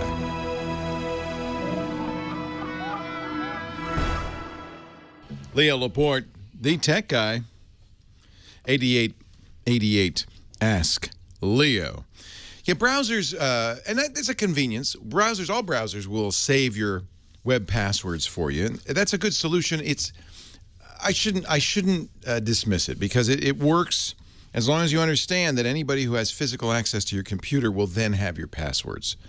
Because actually Firefox, and maybe some other browsers now, do let you protect it with a password. So for a lot of people, that's probably the password vault they use, right? If it's protected with a password, as long as you understand that people who have physical access to your computer may have access to your passwords, that if somebody has physical access to your computer, there's so many other bad things they can do to you. You just don't want other people to have access to your computer. So if you're the sole user and you find it convenient to have the browser remember passwords for you, go ahead and do that. My personal preference is to use something called a password vault. For several reasons. I recommend LastPass, but there are a number of these. 1Password is also very good. The idea is it is an encrypted, strongly encrypted storage place for your passwords. Only you have access. You only have to remember 1Password, and it has some advantages over the browser-based password vault. For instance, it will generate new strong passwords for you, encouraging you to use unique passwords for every site you visit. It also works on your phone and other computers, and that's really nice. Chrome and Firefox synchronize passwords, so they'll kind of work that way too, but they only work in browsers. The password vaults like 1Password and LastPass, when you use them on your phone, will actually fill in passwords for applications on your phone as well. So they're just a little more full-featured and a little more secure. And when I combine the two, I usually, think that makes it worthwhile. But if you find that, if all you ever do is have to remember web-based passwords, website passwords, and you're the only one who uses your computer, and you don't, I think that's fine to do that. I've kind of changed my tune on that. I used to really recommend against it. Pete is on the line in Quentin Township, Michigan. Hi, Pete. Hi, Leo. How are you? I'm well. How are you? Good. I'm the guy who gave you my mom's spaghetti sauce recipe. Ah, good recipe, too. Thank you. No problem. Hey, got a quick question for you. Give me your opinion on Yahoo. I heard they're going to sell their email or sell their... They're selling everything. As far as I know, they're selling it all. Now, I want to move all my Yahoo email to my local desktop using Thunderbird. How do I do that? That's simple, and yes, probably a good idea. There are backup strategies as well. Yahoo itself has a backup my email system, which I've never used, but they do offer it. If you're going to use Thunderbird, which is the program I was talking about at the beginning of the show as a good choice, a free email program, turn on Pop Mail, not IMAP mail. And when you use Pop Mail in Thunderbird, it will download the mail and store it locally. Thunderbird stores it in MBOX format, which, as I mentioned, is a plain text format. So you could actually open an MBOX file and read the mail. It's right there, which means you can search it. You can put it in another email program. It's a standard format. So this is a good way to back up your Yahoo Mail. And given the number of people I've heard lately who are having trouble with Yahoo, this might be a good time to do that. Now, will this take all my existing emails from Yahoo and copy it to Thunderbird? Anything that's still on the Yahoo server, yes. Okay. All right. If you've been downloading it in the past using a POP client, that's gone. Okay. Oh. So that's only in your POP client, and that's the only place. That's the other reason I like IMAP is because it's a backup in a way. Yahoo does have a Yahoo backup program, which will allow you to save your email directly. Okay. So that's another thing to take a look at. Let me make sure that this comes from Yahoo, or is it a third-party program? I'm not sure. Because I go through my browser, through the Firefox browser, to access my email. Yeah. Right. So I can see my email there, but when I can figure that's not downloading it. That's just looking at it on the website. So that anything that you see on the website is still there. Okay. Perfect. Okay. Good. So when I configure this Thunderbird client on my desktop, it should copy all those files that I see via my browser onto my desktop. That's exactly right, yep. Yeah, but if you're using, that's one of the advantages of using webmail, Yahoo, Outlook, Web Access, Gmail, Google's mail solution, is the browser isn't downloading anything at all. It's just giving you a view of the email as it's stored on your server. So it's all there on the server, but that is the good reason to back it up. And for that reason, get a program like Thunderbird and have it download directly to Thunderbird. And I'm not sure, I'm not sure if Yahoo offers their own backup or if these are third party. It looks like these are solutions written by other people. But there's programs like Affixa.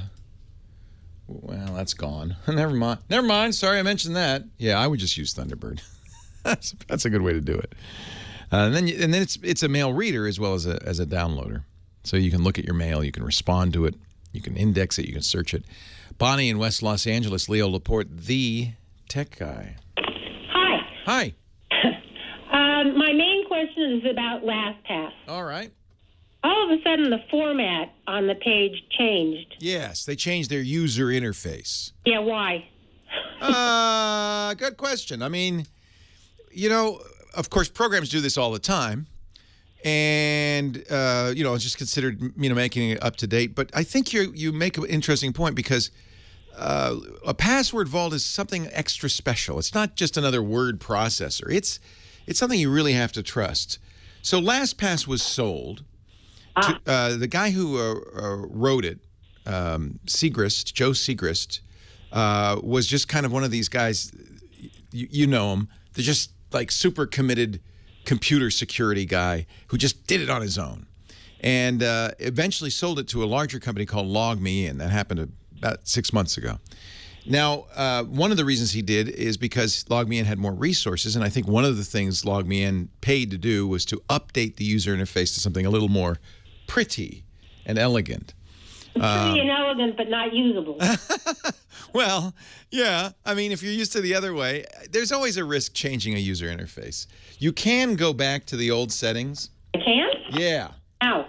When it first offered you that chance, it said, anytime you want to go back to the old way of doing things, you can. Now, let me see if I can find that.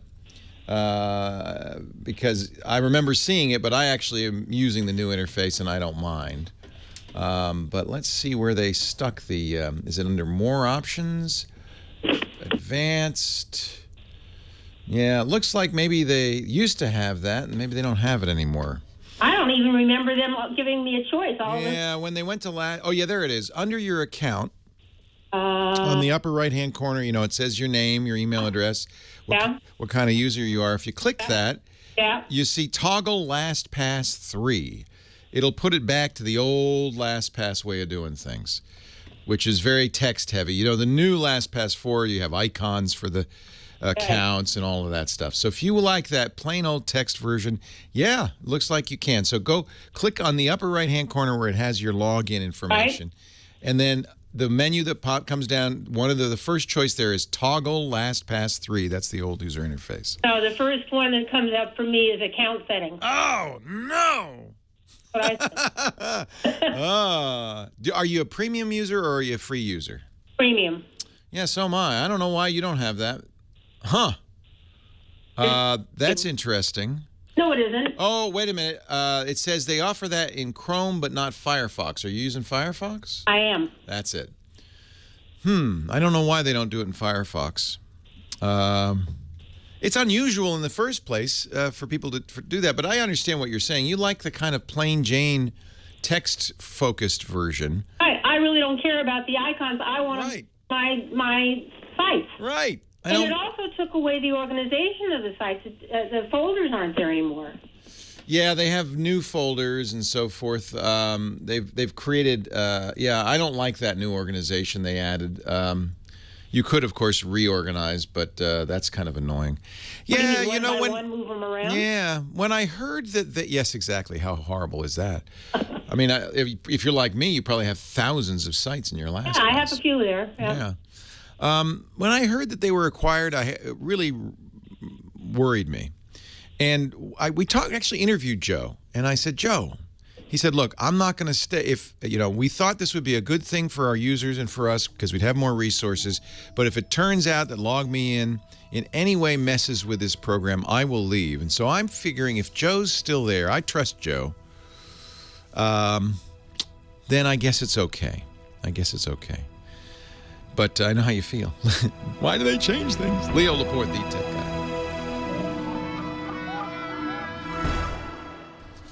Our show today brought to you by ZipRecruiter. Love ZipRecruiter, and you will too if you're in the unenviable position of doing the hiring at your company, which could be because that's your job or because that's you as your company. That was me for a long time. ZipRecruiter makes it easier to find the right employee, and that's really a big job. I mean, I do not want to imply that the person who does the hiring is not doing the most important job at the company. You are. The company's made of the people you hire. A bad hire brings you down. A great hire brings you up. And you do a succession of great hires, man, you're going to be a hiring hero. ZipRecruiter makes it easier because, of course, let's first assume that the right person's out there, right? There's somebody great waiting to get a job at your company, but how do you get to them? Which job board are they monitoring? I could promise you they're not monitoring them all. Well, wouldn't it be nice if you could go to one site and post to all the job boards, 100+ job boards? You can. That's ZipRecruiter. And Twitter and Facebook and Craigslist. You post once, your posting goes everywhere. And they'll instantly match you to over 6 million resumes current resumes they have in their own database. So you're going to find the right person fast. All the candidates flow into the ZipRecruiter interface, by the way. They don't fill your inbox or ring your phone. And in the ZipRecruiter interface, it's easy to screen out the candidates you don't want, rank the rest, and hire the right person fast. Over 800,000 businesses use ZipRecruiter. And I think you should try it free for the next 4 days at ZipRecruiter.com/TechGuy. ZipRecruiter.com/TechGuy. 4-day free trial awaits. I think this is going to change your life if you're the person that does this. ZipRecruiter.com/TechGuy. Well, hey, how are you today? Leo Laporte here, the tech guy. Time to talk computers, the internet, home theater, digital photography, smartphones, smartwatches, all that jazz. 8888 Ask Leo. That's the phone number. 888-827-5536. That's toll free from anywhere in the U.S. or Canada. Outside that area, you could reach me via Skype out, toll-free call. 8888 Ask Leo. I forgot, and I apologize. We were talking about video capture. We had a caller about half an hour ago, had a bunch of old tapes, high 8, super 8, I don't know what it was, old videotapes, and he wanted to convert them himself. And he was asking what kind of computer, and certainly any modern computer, an i5 he asked about would be fine. More RAM would help, of course. The only thing that takes any time on the computer is converting it from one format to another. And as long as you're willing to go out and get a cup of coffee or maybe even go to dinner and let it churn away, that's not a big deal. But, if you want that to happen as fast as possible, of course, a faster processor and more memory will help. And depending on the program you're using, sometimes a faster graphics processor will. Some programs will also use the graphics processing unit, or GPU, as a way to speed up. We call that rendering and transcoding. Speed up rendering and transcoding. But again, it's fine. It's fine. Just go get a cup of coffee, relax, watch a TV show. It'll be done when you're done.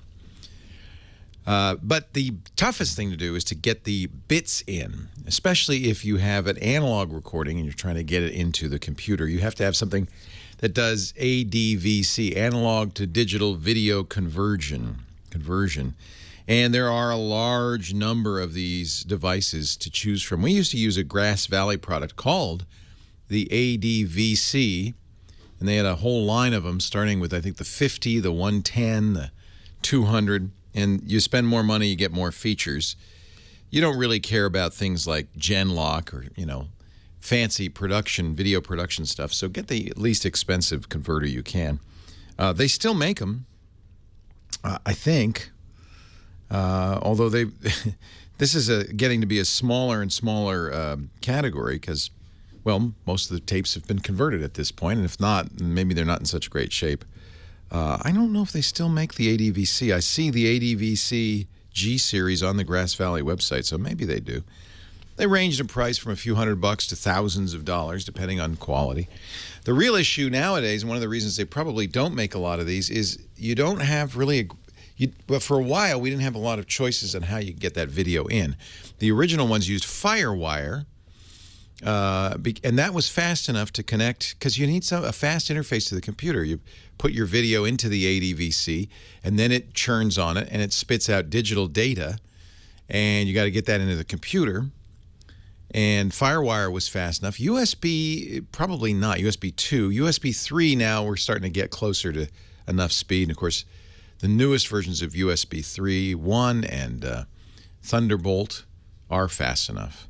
So there was just a period of time where you really didn't have FireWire interfaces. All you had was USB 2, and that wasn't good enough. Now we're back to high-speed interfaces into many computers. So as long as you have a fast interface and a device that will write to that interface, you don't want to write to USB 2. It's too slow. You're going to lose frames, or you're going to have to over-compress it just to get it over there in real time. And it has to be in real time because you're playing back a tape, right? It has to be able to capture and digitize that tape. Take 1 minute to do it for every minute of video in real time. So there are products out there. There are internal cards you can get as well if you have a Tower PC, if you're not doing it on a laptop or a Macintosh. If you have something that you could put cards in, an internal card will do a better job. There's a company called Hauppauge, Hauppauge. That's crazy. Who would name a company? Well, it's a town in Long Island. Nobody knows how to pronounce it. But if you start to type it, Google will probably finish it because it's it's popular enough. Haupp will probably be all you need to type. Hauppauge makes internal video recorders on PC cards. They make external ones as well. They even make a device called the Rocket that's used, the PVR Rocket, that lets you record your gameplay, which is kind of cool.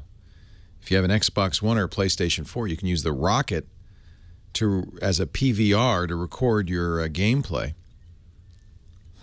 So it goes both ways. So Hauppauge, another good company. Hauppauge. Joe in Los Angeles, Leo Laporte, the tech guy. Hi, Joe. Hello. How are you doing, Leo? I'm well. How are you? Good. I had something weird happen. I was shopping in Costco, looking at all the bulk items, and I got an email from myself. Uh-oh. Yeah, it's an email account. Yeah. And how do you know it's from you? I looked in my inbox. I mean, my sent mailbox. Oh. So it was in there. Yeah. So that's important distinction. I'm glad you did that because I could send you an email from you because email isn't really designed to be secure. So many email clients would allow me to actually spoof you. But if it's in your sent box, if you go to gmail.com and there's your, that's not a good sign. I mean, somebody's got your password and has logged into your account. Yeah, they sent it to me like 3 times, apparently. What did the email say? It said, "This message is for you." And then there was a link that said, I saved it. "Would you like to know your future? I'm revealing your future. Something extraordinary is about to happen to you." That's spooky. Don't click that link, whatever you do, because I could tell you what your future would be a bunch of malware on your PC. Oh, I know. I can read your future, too. Wow. Okay, so change your Gmail password immediately. Yeah, I did that. But and for future, put on 2-factor authentication. That will keep that from happening again. But you're wondering how they got your password. Yeah, and then in the CC box, it has a email address that email.amzones.com. And I went to Amazon and I called Amazon to see if they knew anything about this, and they said no. Yeah, the return email is not meaningful. You can spoof that just as easily as the mail that's going out. So the other thing you can do is on Gmail, if you go to gmail.com, the web-based interface to it, at the very bottom, they keep track of who's using your account. This is incredibly useful. Everybody needs to know about this. They probably never see it because when would you scroll to the bottom of your Gmail page? Never. But if you look in the lower right at the bottom of your Gmail page, it says last account activity, how long ago, and then there's a details link, and that will show you everybody who's used your email in the last day or so. And you want to look at that because that'll tell you IP addresses. Now, a lot of times what looks, so I'm seeing New York on mine, right? Except that's not New York, that's Verizon, right? So, your phone company may appear as, I see another one that's Virginia, that's an authorized application. So, it's not always obvious who it is, but I would look at that. That's why Google puts that there, is you can see what recent activity was. You could even use it to sign out of, you might want to do this, any other apps that you signed up for. Maybe you signed up for an app that gave, on a phone, that gave it access. That may be where that's coming from as well. Like if you signed up for, maybe you installed an astrology program and you didn't notice as you signed up, it gives you those, and it would like access to your contacts, and by the way, I'd like to be able to make email on your behalf, and you just didn't even notice it. So I would check that as well. You can if you go to your google.com/dashboard, you can see what programs you have given access to your email. In fact, you can see what programs you've given access to all kinds of Google stuff, and that's useful. In fact, if you don't recognize it, disable the access. It's a good idea to do this with Twitter, Facebook, all of those programs that you use to connect other programs. Periodically check those and see if you've given them access. It might just well be that. Leo Laporte, the tech guy.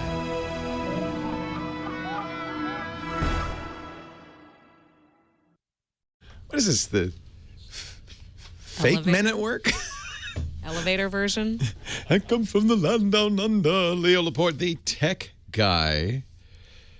We're playing this for our visitors from the land down under. Nice to have them here. We get, it's interesting how we get visitors from all over the world. The studio, we've always had an open studio, like people to come in because I like a live audience and all that. But we get a surprisingly large number of people from Australia and New Zealand and that area. A lot of people coming into town. And I'm glad they make the trip all the way up here to sleepy little Petaluma. Rich is on the line from Westville, Illinois. Hello, Rich. Leo Laporte, the tech guy. Hey, Leo. Great to talk to you. It's good to talk to you. I got a quick question for you. At least I hope it's quick. I've got a 2011 iMac with a 2.5 gigahertz i5 in it, and I'm looking at upgrading to process very large video files in Final Cut Pro. And I'm wondering, what your opinion would be about how much quicker the video would be processed with a newer 27-inch 3.3 i5 compared to the 2011 version of the i5. That's an interesting question. I seem to remember that Final Cut, like Adobe Premiere, will use the graphics processor unit as well. So I would check into this, but I'll have to ask my video gurus. But that would indicate that not only would it be a good idea to get a faster Intel processor in there, but also to get faster video card in there. And of course, Apple on the video. Yeah, video looks like it's going to be a huge upgrade in that department. Yeah, and that may be more significant for you in the two things that you need the most horsepower: rendering and transcoding. We were just talking about that, actually. I think you're going to like it also just because it's a really nice computer. It really is a gorgeous screen. I mean, if you could justify it, because you need faster video processing, go ahead, because you'll get a lot of benefit all around. I was very, you might get by the way, you might get better performance out of a Mac Pro. It's an older processor. It's a Xeon processor, but it has many more cores, up to 8 cores, and it has dual graphics cards. So they kind of designed the Mac Pro for people like you, for video people. The problem I have with it is it's not upgradable. And so what you see is what you get. Same with the iMac, incidentally. And so right now I'm working on doing 360 VR video, and I've got a piece GoPro footage together because we've gone over the 4 gigabyte limit. Yeah, that's now where you want some processing power. We have my friend Alex Lindsay, who's my video guru, my sensei in the video dojo. He has been playing with the Nokia Ozo camera, the $60,000 360-degree immersive video camera. And he tells me that with existing hardware, and I'm sure he has top of the line, I don't know if it's Mac or PC, but with existing hardware, it takes him 4 hours for every minute of video shot. It doesn't surprise me. 4 hours. So what I was saying earlier about, just you go get a cup of coffee, go to a movie, and you'll be done when you get back. Not in this case. I go to bed and get up the next day. If you shot an hour of video, it would take you a week to encode it. Yeah, right now with 6 GoPro cameras, it's taking me about 3 days to process these files and and get them stitched into a single file per camera that I can work with. So not even there's you can throw all the horsepower available to you in an iMac, and it's still not going to make much of a difference at this point. That's the sad fact. I mean, the other way to solve this is the way the movie companies do, which is in render farms, having multiple computers divide the task up. And sometimes they'll have rooms full of computers. Places like Pixar will have rooms full of computers all doing that rendering to speed things up. That's challenging, right? It's challenging. And so in some ways, I think an Apple is not a good solution. They're way overpriced. As much as I love working with them for this kind of raw horsepower, you probably want to just get a PC and maybe multiple PCs and put them together into a cluster. We use, and that's one of the reasons we stopped using Macs to edit video. We used to use Mac Pros here at my podcast operation. We do about 30 or 40 hours a week of podcasts in high-res, HD video. And we ended up buying PCs running Adobe Premiere just because we could get more bang for our buck. That's the sad fact. I understand. Yeah, it's kind of why the professional community is moving away from Macintosh. It makes me very sad.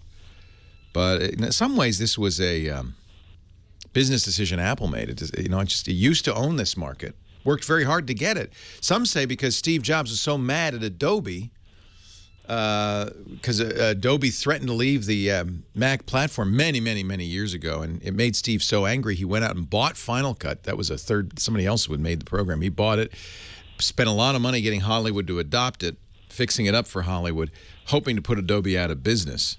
But those, that was when Steve used to walk around with a little bit of a chip on his shoulder. Cooler heads have prevailed. However, Apple has decided, I think, that they don't care that much about that market. It's not a big market for them, I guess. I appreciate it, Leo. Thanks for isn't that sad news? I know. I would much rather use an iMac but you can't get it fast enough, and you can't upgrade it. Maybe even more importantly, next year when faster processors and graphics cards come out, you got to buy a new Mac. Kind of depressing, really, for those of us who love the Mac platform. PC sales have dropped. Macs are flat. So at least the market share for Macintoshes is going up. I think they have a wonderful operating system. They're very nicely made computers, but they are pricey.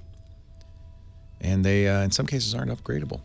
We're going to take a break, come back with more of your calls in just a little bit. The GizWiz, Dick DeBartolo with his Gadget of the Week coming up, too. Stay right here. I am Leo Laporte, the tech guy. More of your calls right after this.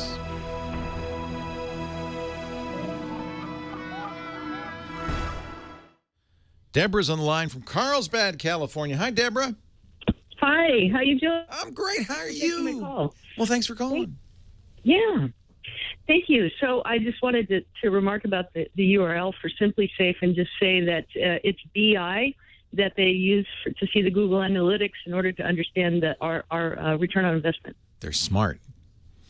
Hey. Business intelligence, BI. Yeah. Yeah, all our advertising. I mean, it's what they call direct response advertising, and all our advertisers do it in some form or fashion because they advertise on other radio shows and they're trying to see who does the best for them. I just realized that when you put it in the URL like that, and they do that with other shows as well. We tried some other shows and they all worked. It might imply to somebody listening, oh, that must be Leo's company because his name's in the name, and it isn't. It's just instead of, a lot of people would say use the offer code Leo. We do that a lot, or simplysafe.com/Leo, something like that. But for some reason they decided simplysafeleo.com. It all comes out to the same. It all comes out in the wash. I just didn't want you to think because some hosts do pitch products that they make. I don't make a product. This is my product. You're getting my product, and it's free. Thanks to people like Simply Safe who pay the bills. Anyway, thank you. Yes, do you know about BI? Oh yeah. Do you work in the field? I do.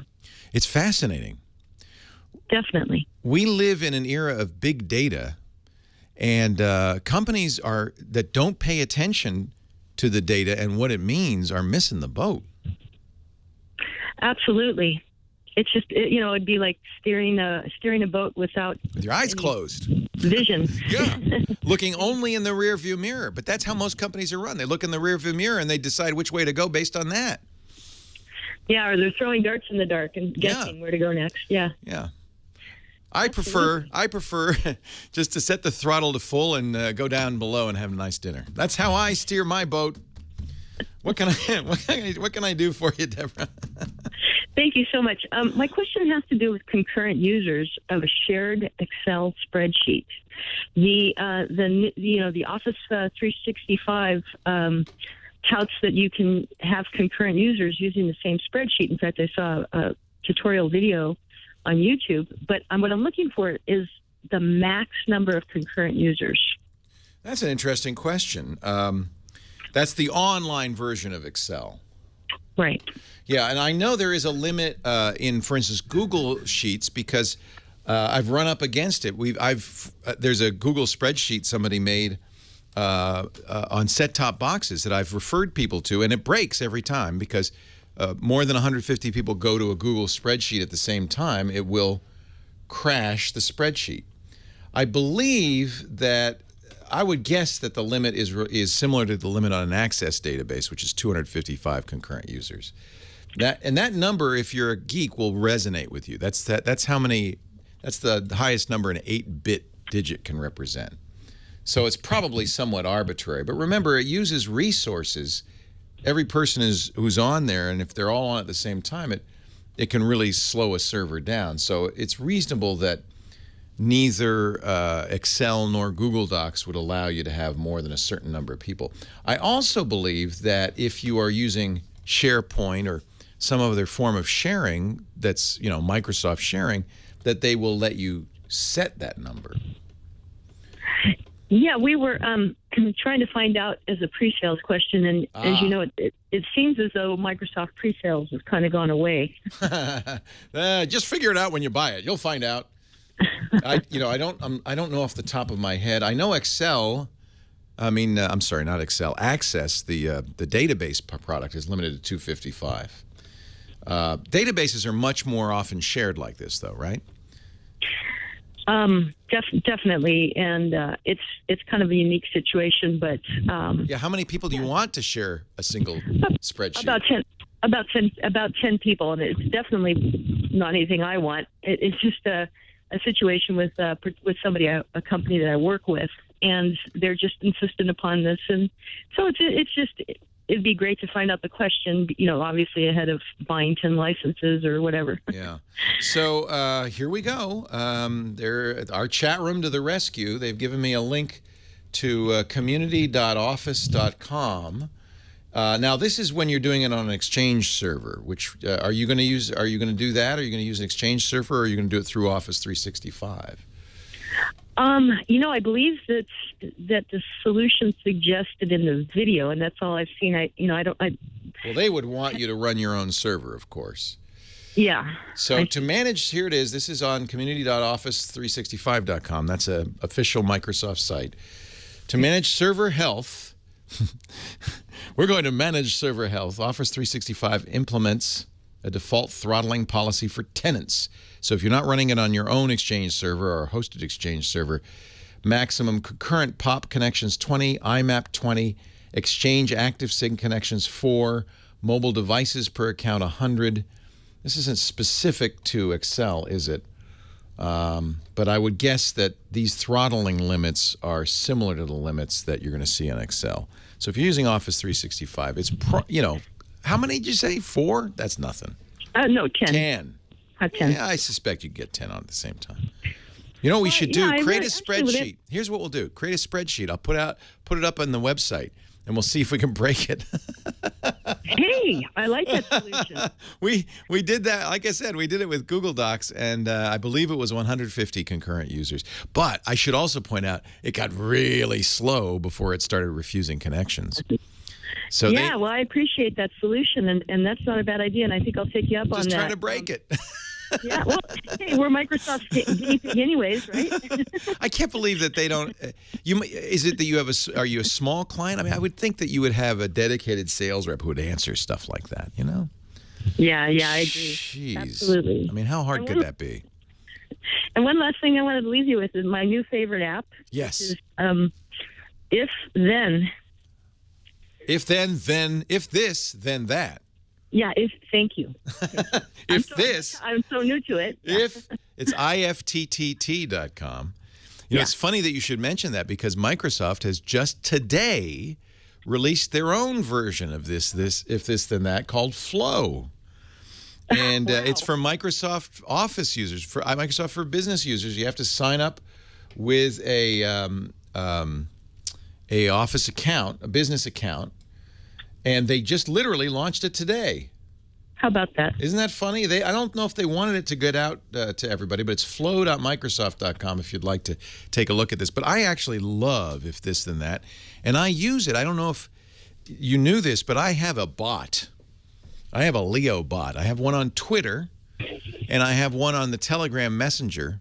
And this bot does things like announces when I've arrived at the studio and when a new podcast is available. Whenever I post something on Instagram, it puts a picture in the Twitter bot. And that bot uses if this then that to drive most of the traffic. That and another program is a little more business savvy called Zapier. You might check out Zapier too, ZAPIER.com. Same idea. You provide it with a trigger condition and then what to do when that trigger condition happens. Well, then I'd have to ask you one follow-on to that since you're so knowledgeable about it. What I was actually looking for from if this and that is if I was at a particular store or within a certain radius of it, that it would remind me of my list of what I needed to buy. Yes, it will. But by the way, so will Google's Keep application and Apple's Reminder application. Both of them are location aware. So you can make a note in Google Keep, which is free, keep.google.com, and they have apps for iOS and Android. And you could say, I do it all the time, when I get to Petaluma Market, don't let me forget to buy a loaf of bread and a gallon of milk. And it will pop up when I get close. Amazing. Leo Laporte, the tech guy.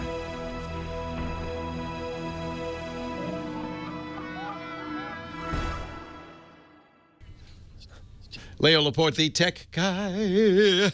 And there he is, ladies and gentlemen, in his fortress of gizwizness. We call it Disneyland. Giz-Wiz himself, Dick DeBartolo, Mad's maddest writer and our gadget expert. Hello, Dickie D. Leo, how you doing? Wonderful. Good. Happy Gadget Good. Day. Yes, the same to you. I have gadgets everywhere. Everywhere. Yes, exactly. On every shelf, every nook, and every cranny. Good Lord, man. Well, and it's so painful. Get them out of your nooks and keep them out of your crannies. That could be painful. But what else you got? What do you got for us this week? Okay, we're going to talk about WaspCam. WaspCam. It was at a PepCom event, and what's neat about this, it's a WaspCam, goes down to 98 feet, 1080p. It has Wi-Fi. What's neat about it, several features, and the most important thing is the price, okay? I'll tell you the features first, then the price. Little 1.5-inch LED screen on the back of it. It comes with almost every mount you need. One for the helmet, one for the handlebar, one for a tripod, all included in the kit. Has 2 little built-in LED lights. If you want to do some close-up filming, you can turn those lights on. And it's like a GoPro.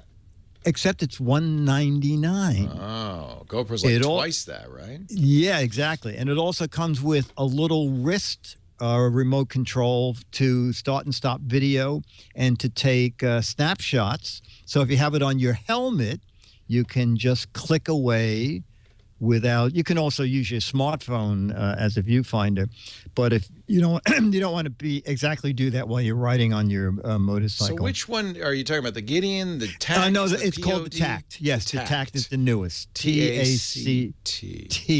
All right. And coming out very shortly, if you really like shooting hours of video, is something called the Stubby, which is a camera handle that adds 5,800 milliamps to the camera, or actually any camera. You can hook it onto a GoPro if you want and power that because it has a little USB out on it. I like the wrist remote.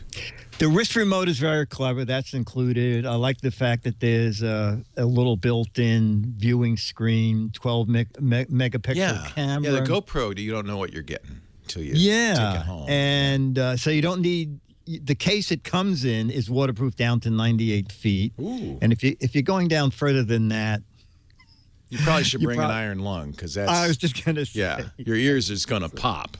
Exactly. Yeah. So this is pretty good. The only thing it doesn't include is the memory card because you can pick out the size of the memory card that you want. Yeah. They are. You probably have a few lying around. I just bought a 64 gigabyte Class 10 for $19. Yeah, I know. It's amazing. I just bought the biggest you can get, 200 gigabytes. And it was well under $100. And it was also, fast Class 10. Yes, yeah. It's amazing. It is amazing. It's amazing. Yeah. And I just wanted to mention, only because the chat room mentioned it 3 times already, if you get Op magazine in the issue that came out this past week. What is it? Op?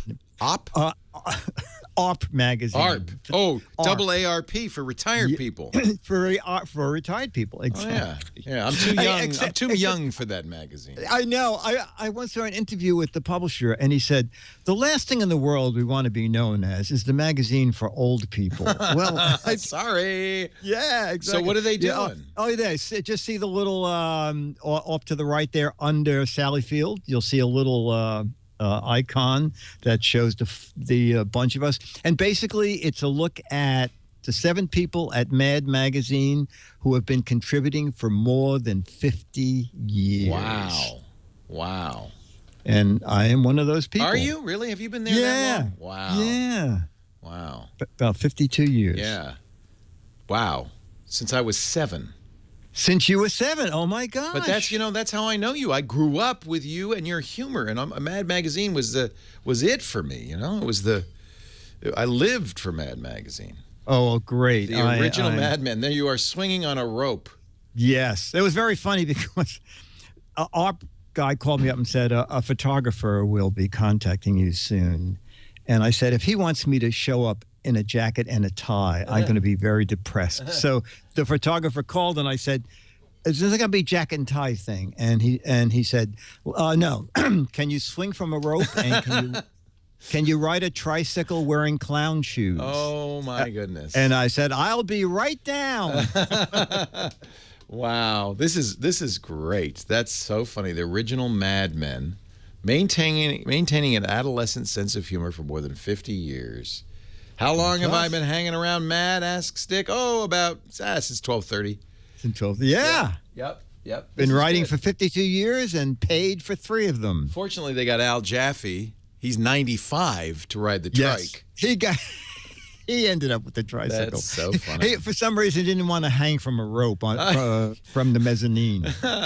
This is so great. I'm going to read this. Can't wait. Very perfect. Nice. Yeah. Perfect.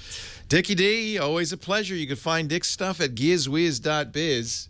That's his website. You also play the What the Heck Is It contest. Oh, yeah, there. last day for that. What, today? Oh, it's the end of the month. The end of the month. All right, go right now. You could get an autographed copy of Mad Magazine if you can identify that gizmo or gadget. Or if you get it wrong, you could at least get an autographed copy for being the cleverest wrong answer. He likes that too. Yes. That's gizwiz.biz. Don't forget the GizWiz TV show and its first anniversary episode at gizwiz.tv. Thank you, Dickie D. Kind. Thank you, sir. All right. Okay, bye. Paul in Lake Forest, probably our last call of the day. Hi, Paul. Hey, Leo. How's it going? It's great. How are you? Good. I'm thinking of pulling the trigger on a new TV. Oh, this is a good time, apparently. Our home theater guy, Scott Wilkinson, says the new TVs are out. Yeah. And I think I've gotten a good deal, like a 60-inch 4K Samsung, so... Good. I would. Something's going on with your phone. It's giving me a high pitch. Handling. I can't. HD. Yeah, any TV today will handle HD. I would look at, if I were you as well. Vizio announced these just a month ago. It was a shock announcement, and I'll tell you, the guy who does our website, Josh, is listening right now, and as soon as you said Samsung, Josh said, "Ah!" Because one day before Vizio announced their new P series, Josh bought that Samsung TV you're looking at. And he's kicking himself. No one thought Vizio would do this. It was quite a shock. I would at least look at these new P series televisions. They're very affordably priced, but they support the new Ultra HD standard, Ultra HD Premium. And that means you're going to have HDR, you're going to have a wider color gamut. That's even maybe as important as the resolution. So yeah, you're going to have HD. You're also going to get 4K, but you're going to get the current state of the art in terms of color reproduction. And you may not have anything that takes advantage of it now, but the next DVD player or Blu-ray player you get will. Streaming stuff is going to start to. These P series are very affordable. $1,000 for the 50-inch. $1,000 for the 50-inch, and if you want to go bigger, they go up a little bit, but not a whole lot. So Scott says, look at these as well. The Samsung's fine, too. I have a Samsung at home. Nothing wrong with it. But people are going crazy about these Vizios. Leo Laporte, the tech guy. Have a great Geek Week. Well, that's it for the Tech Guy Show for today. Thank you so much for being here. And don't forget, it's just the tip of the iceberg. We do nearly 30 shows on the Netcast network. It's called TWIT, T-W-I-T. It stands for This Week in Tech, and you'll find it at twit.tv, including the podcasts for this show. We talk about Windows on Windows Weekly, Macintosh on Mac Break Weekly, iPads, iPhones, Apple Watches on iOS Today, security on Security Now. I mean, I can go on and on and on. You even get your daily dose of tech news with Tech News Today. And, of course, the big show every Sunday afternoon, This Week in Tech. You'll find it all at twit.tv. And I'll be back next week with another great Tech Guys show. Thanks for joining me. We'll see you next time.